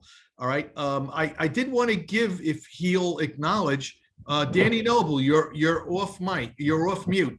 Do you want to talk about your candidacy, Danny? Yes, I didn't expect to speak tonight, but I'm going to say that me and Angelo Angelo and Kathy, we did some campaigning on Monday in our neighborhood. Yeah. And then on yesterday, I did some campaigning on Wednesday with Catherine. And then on Tuesday, I was in College Point, and today I was in the buildings in Briarwood, and also on Sunday. Now, what I'll say about this district, and what I did do when I was running, I actually showed them the article in the Queens Jewish Link to give people an idea of what's going on in Queens, because many people do really not know what's going on in Queens. So I try to let them know what's going on with the Republican County. And many people, when I knock on doors, many people don't even realize there's a primary, especially in our neighborhood in Kew Garden Hills or in Briarwood, because no one ever heard of Angelo, or it's a little bit, it may be different in a College Point because people know about Vicky. And what I'll say is that going between these districts, it's a different world, you know.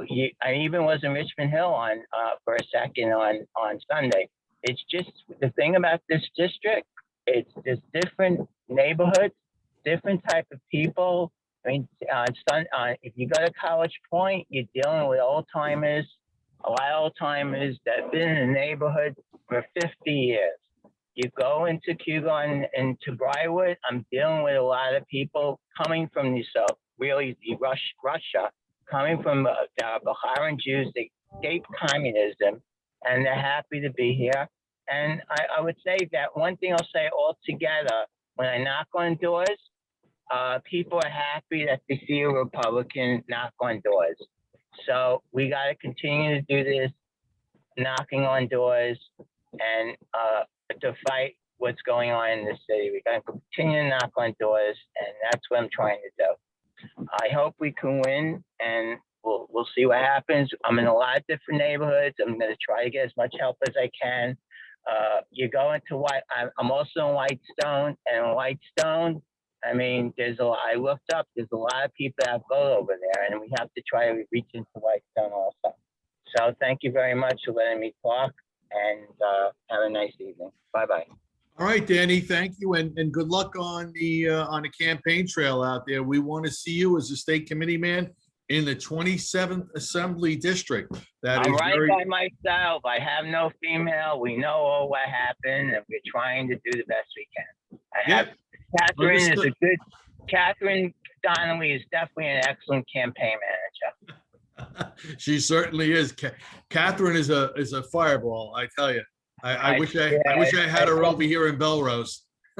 She's unbelievable. She is. Okay. She is. All right. Good night, Dan. All right, Phil. That does our program for today. We're a little bit behind the time here, so why don't you Joe, take here? Could I have like 30 seconds? Oh, Ruben. You know, I'm sorry, Ruben. Phil doesn't have you on my sheet. Oh, yeah, I know. I'm sorry. My apologies. Go right ahead, My Ruben. fault. Go, Ruben. Quick trivia. Does anyone remember what the Uncola is? 7-Up. 7-Up. My name is Ruben. My name is Ruben Cruz, like the sandwich, and I consider myself the uncandidate. So I just was in a concurrent meeting with Community Board 10 and Joanne Areola, who lives in my district. I am in District 32, the only Republican district, as many of you know, in not just in Queens, but all of New York, other than Staten Island. And I'm also running for city council. The unique state that I'm in is, number one, I'm tired of whining about things not being fair. I have an agenda to hit, and I think it's something that we all need to hit together. So I'm in this race too. I'm in this bucket with you because Joanne has challenged my petition over and over, and probably by tomorrow over again, at least 3 times. So I'm one of you, and maybe you don't know that. So here I am. So we just had this meeting, whatever happens in this primary, I couldn't make it to the primary, but I'm so glad that Sir Giovanni is a part of that. And I hope to be a part of that too. The way I look at it is, if we're in an arm wrestling match, I'm not going to complain that I lost, that your muscles were too big or whatever. I'm in it to do the best I can and win. So I have no hard feelings going up against anyone because we're still going to be living in the neighborhood together, still working together. Here's my take on what we need. We need, for lack of a better word, and to over dramatize it just a little bit, a hero in each of our districts that not only stands for something, but does something definitive that nobody could take away from them. For example, I see, and I'm not going to name the parties because we know these parties that talk a lot.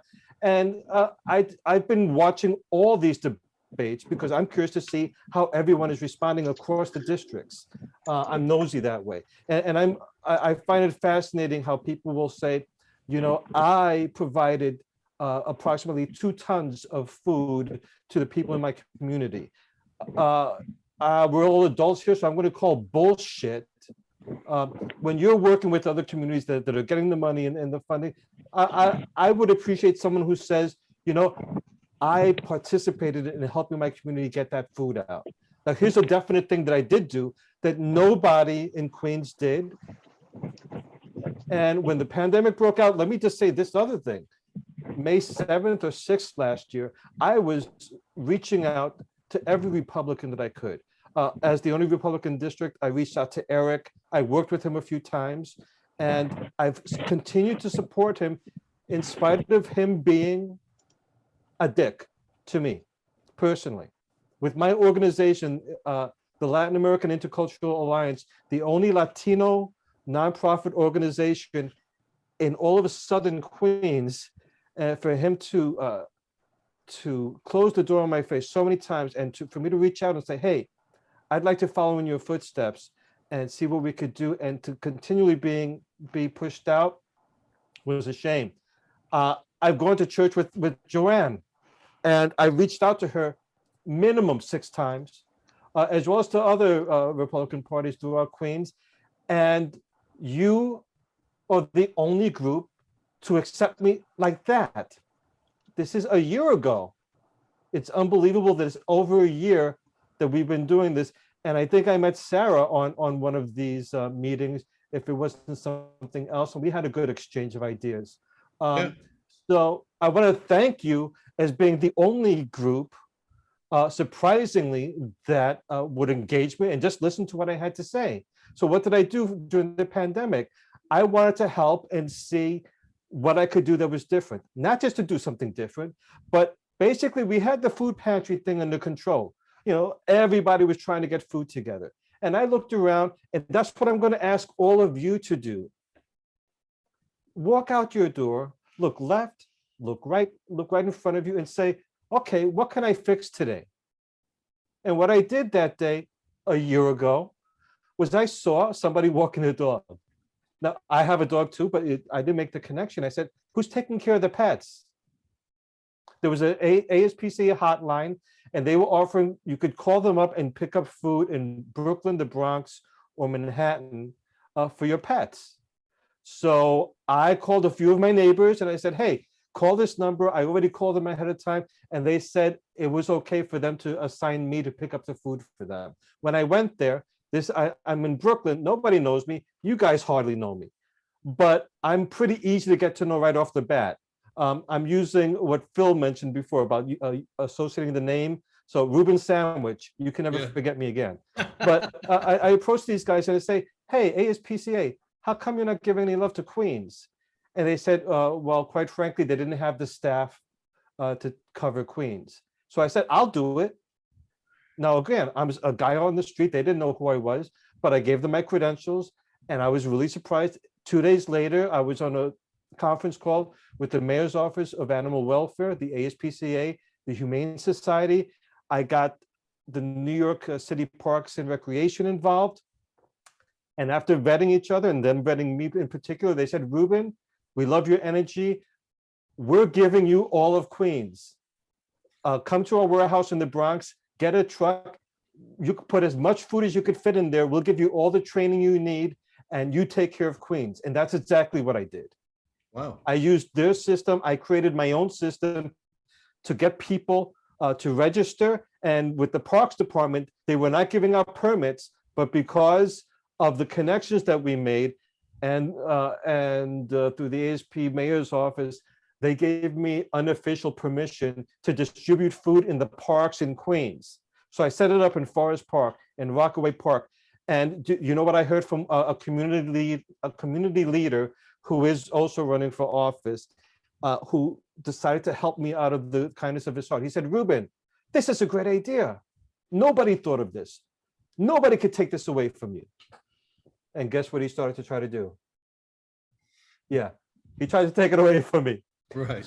But you can't take it away from somebody who is in there from the beginning and knows what they're doing. We did it really successfully. We ended in October, and I can say I distributed about a ton of food. And then we got the Queens borough president involved. Okay, so that's something definite that you could do that's unique, that nobody could take away from you. But what do I see when I'm going out on the street? There's three things that I saw that I think are really important. In every minute that passes, the city spends $167,000. $167,000 a minute. That's nearly $1 million every 5 minutes. It's an $88 billion budget. And it's predicted that we're going to lose like $3.5 billion next year. So guess how much our budget went up for next year? $4 billion. That's going to be about $178,000 a minute that we're spending. And where's that money going? I can tell you, I do a lot of research and a lot of hunting, and it's not easy to find, but I find where that money's disappearing. Did you know for the MTA is not run by the city? We all know that it's run by the state. Right. It's a huge company in Connecticut, all over the place. Did you know that the MTA has their own liability company?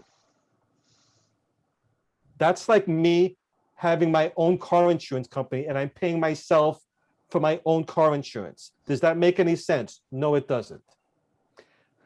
This liability company, which is run by a private company, boasted last year a profit of $1.3 billion.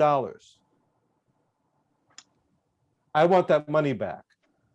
It's ridiculous. Thank you, Ruben. That every penny that we're putting in, that we're paying, they're putting it into their fund of liability insurance and paying themselves back and boasting a $1.3 billion profit. On top of that, NYU Lancome Medical did a survey of our subway system. And this blew my mind, although it shouldn't. When you think about two pipes, two lead pipes or two metal pipes, rub them together, what are you going to get? Little dust particles, little metal dust particles that are entering your lungs. New York City subway system has the most metallic dust particles entering our lungs than any other system in the world.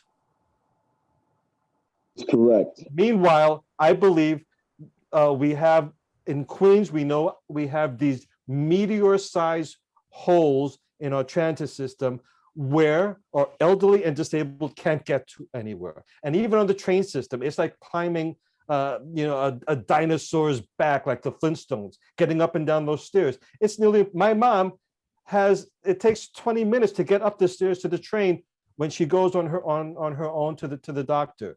Thank you. We have Ruben, just hang on, 30 Phil. more seconds.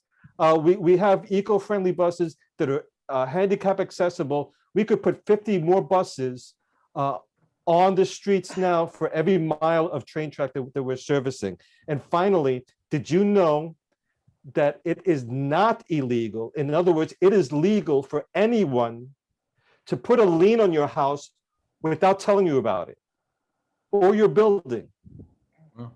I found 6 people who, we had these people going around saying that they could give you free solar or fix your roofs for this. And they put $60,000 liens on 6 people's homes in my area, all seniors. And I fought against that. I went to the district attorney, the state attorney. Nobody could help. I had to keep harassing the lien company. The lien company's in California. The loan company is in Connecticut. The solar panel company is in New Jersey. The roofers are in New York. So of course it's impossible to litigate something like that and follow the tracks, but I did. And finally the lien company let it go because they discovered that this guy who went around these homes was imitating these people. And the only reason they found out that it was going on was one of the people he imitated was a woman. And the reason they didn't catch it before, this is a company in California, the reason they didn't catch it before is because, and I quote, all New Yorkers sound alike. So if we can get together and say, that is some compelling things that you're bringing up there. You're going to make a terrific candidate. Well, those are the things that I think we could all be getting behind and say we could definitely do something together on this. I agree with you. And I'm happy that Danny brought you to us because without Danny, I don't think we would have known you were out there. And that's the whole network of everybody that's involved. It's important to get your voice as well as many others out there. Unfortunately, and win or lose, I'm still going to be with you guys. Yeah, no, I understand. I'll be behind Sir Giovanni. Yep. Daniel, whatever. We're going to move forward together, and I'm still in it. I hear you. And it's a powerful voice. And one thing I know I think a lot of people appreciate is the research that you do behind it. All right. This isn't just bullshit. This is real stuff coming out. All right. And I just wish we had a ton of more time to dig into everything that you've been able to unearth. But I've got to feed it back to Phil. I apologize for not remembering because I did see you at the beginning of the program tonight. But I guess I got so involved in all the candidates, I just forgot. But you got on. One last thing. What if you got on right anyway? up here in this corner. Yep. I created a logo for the Republican Patriots. I see it. That you could maybe, if you like it, it's yours. Well, that's it.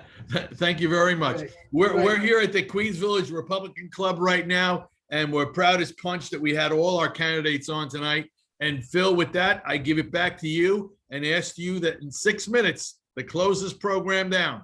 Okay, well, I really appreciate everybody hanging in there. It's it's getting late. But we heard some really incredible pieces. Thank you, Ruben. Thank you to all our candidates. But we do, please bear with us.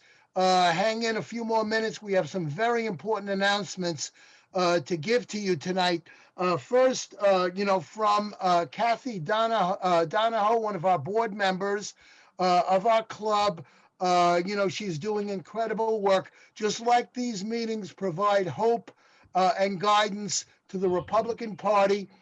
Kathy Donahoe is the president of Bridge to Life, has provided hope to mothers. Not only has been saving lives, but she's providing hope to young mothers, to women, and she has a new headquarter announcement. So Kathy, we're very proud. Congratulations on your new headquarter opening.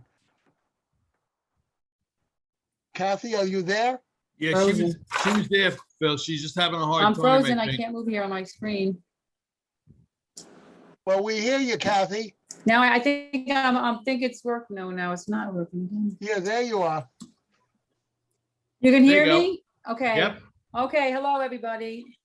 Sorry, I was very late coming home from New Jersey. My niece was having her prom, so the godmother. But I've been very busy along with Delvis Estrada, who is one of our very faithful board members as well. And he's doing tremendous work over in College Point. We're rebuilding an old convent for Bridge to Life's new headquarters.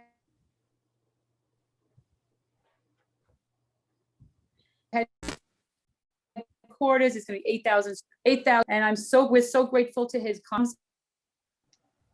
And I've been working alongside of him the whole time, hence the fractured finger that I have gotten from stepping off a scaffolding when I was painting. But it didn't stop us because I just wrapped my hand and kept going and finally got an x-ray. But that's what we're made of. Republicans don't stop. We find something that's a need and we keep going forward. We're not getting home till 10:30, 11 o'clock at night each night because we're open for business now, but we still have 2 more bathrooms to finish. So Phil's gonna post our flyer on the website, that hopefully, and we're sponsoring rooms. So if you guys think this mission is something that you'd like to get involved in and be part of our legacy, we have a legacy free of life that you can get involved in. So please look for our website, and Phil's gonna post it. Thank you, and continue with your prayers and support, and we're moving forward. Thanks, Phil. Thank you very much, Kathy. And now we move to our next announcement, a very important announcement about a great event coming up from our 2 leaders of New York Metro Act, Eric Spinner and Mark Layton. You could share the screen and take it away. Thank you, Phil. Good evening, Eric. Thank you. Eric is a master at graphics. He put this together. I want to thank Phil and Joe and Rabbi Bovid, who have helped us grow along the way. We are actually 2 years old now as a chapter affiliated with Act for America. On June 14th, it is Flag Day. It is President Trump's 75th birthday. What a better way to celebrate than have a great meeting. There are things that we can't even tell you that are on here, but Sean Farash will be joining us. Barbara from Harlem will be there. And of course, Brigitte Gabriel, the founder of Act for America. No one is a greater patriot than her, and she's a naturalized citizen. So you can go to newyorkmetroact.org/RSVP and join us on the Zoom. And I encourage you to do so quickly because, Phil, we have as many reservations now as we do on the day of a meeting, and we've got 11 days to go. We figure we're going to sell out all the seats in the Zoom room. So please go there or go to the latest email from Phil because he's got it on there. Just click and fill out Form A. We're having a great time, and we are keeping the flame of patriotism going. So join us. Thank you. This is going to be one hell of a meeting. Don't miss it. Thanks. We'll be there. We'll be there on that meeting. It sounds like a great event. So everybody can find it on our website as well. So with that, are there any other quick announcements? If not, we're going to go to our final prayer now, led by Rabbi Menashe Bovid from the Belrose Jewish Center.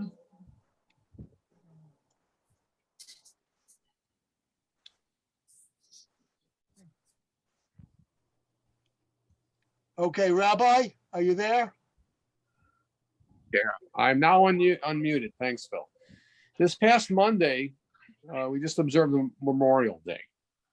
And on Memorial Day, of course, we take the heart and show our appreciation for all the great patriots who laid down their lives for our country. People gave their lives that we should have the freest and greatest country in the world. That was this past Monday. And we live in a country where people, it's not even that they don't take that they're taking our freedom that we have for granted. They're trying to destroy that freedom, and they're just trying to destroy the love of America. Angelo earlier mentioned the 1619 project that is set up specifically to alienate children from the earliest time in their education to hate this country, to turn Black children against white children and have white children turned against themselves, to create a country full of hatred or self-hatred. So Memorial Day really stands for something. We have to remember that people gave their lives for our freedom, and that I especially appreciate that, being the son of a Holocaust survivor. My father was liberated by the US Army during World War II from the horrors of the Nazi concentration camp. We have to see the hand of God behind the fact that the United States came out victorious in World War II over the forces of Nazism and Imperial Japan. Now this Shabbos, this Saturday, is the 54th anniversary of the Six-Day War, in which the Muslim countries surrounding the state of Israel attempted to destroy Israel, to wipe Israel off the map. And instead, once again, the hand of God intervened. And not only did Israel come out successful, victorious, but in fact, Israel liberated the city of Jerusalem, the eternal capital of the Jewish people. So we see the hand of God is there. Good will triumph over evil. And right now, tonight, we had candidates for all sorts of different local offices talk about our fight to bring liberty and freedom back to the city of New York. The battle is on many different levels. The battle's on many levels. We have to take back the city because we cannot allow the Democrat Party, which is now controlled by communists, to poison the minds of young people through a communist infiltrated educational system. We can't allow them to destroy the standard of life, to destroy. We saw how they were destroying small businesses that was mentioned tonight. All these different things are not unintentional. The whole COVID scam was intentional to push us one step farther back from our true American freedoms. But we have to remember that the hand of God is behind us. We just have to stand up and we have to reach out, in a sense, take God's hand. We need to do that. We need to step up and do it. And there are people tonight who are stepping up on the political level for political office. We have to do it in every sphere of life. You have to talk to your neighbors. You have to be a proud American. You can't step backwards. You have to stand up for what is right. We know that God is behind us in our quest to take our city back, to take our state back, to take our country back, to unite in making this a just world of equality, of freedom, not this fake equity thing going on. And we see this battle going on, this battle of good and evil is still going on in the Middle East. The same individuals who want to destroy America still want to destroy Israel. The Ilhan Omars, the AOCs, all these wicked people. We see the lines are so clearly drawn between good and evil. So may God Almighty bless all of us who have come here tonight, keep us safe and healthy and prosperous, and invigor us with strength as we bond together in this fight to bring truth and justice as it is into this country, to maintain our liberties, to stand strong for them. And with God's help, we will be successful. And let us say amen. Amen. Amen. Amen. Thank you, Rabbi. And this closes our meeting now, as we traditionally do. We have a flag salute. So everybody look at the flags in back of me and flag salute 2. Thank you very much, everybody. And great to see you. And we'll continue our battle together. Thank you very much for attending this session tonight. Everybody be safe, be healthy, and be strong.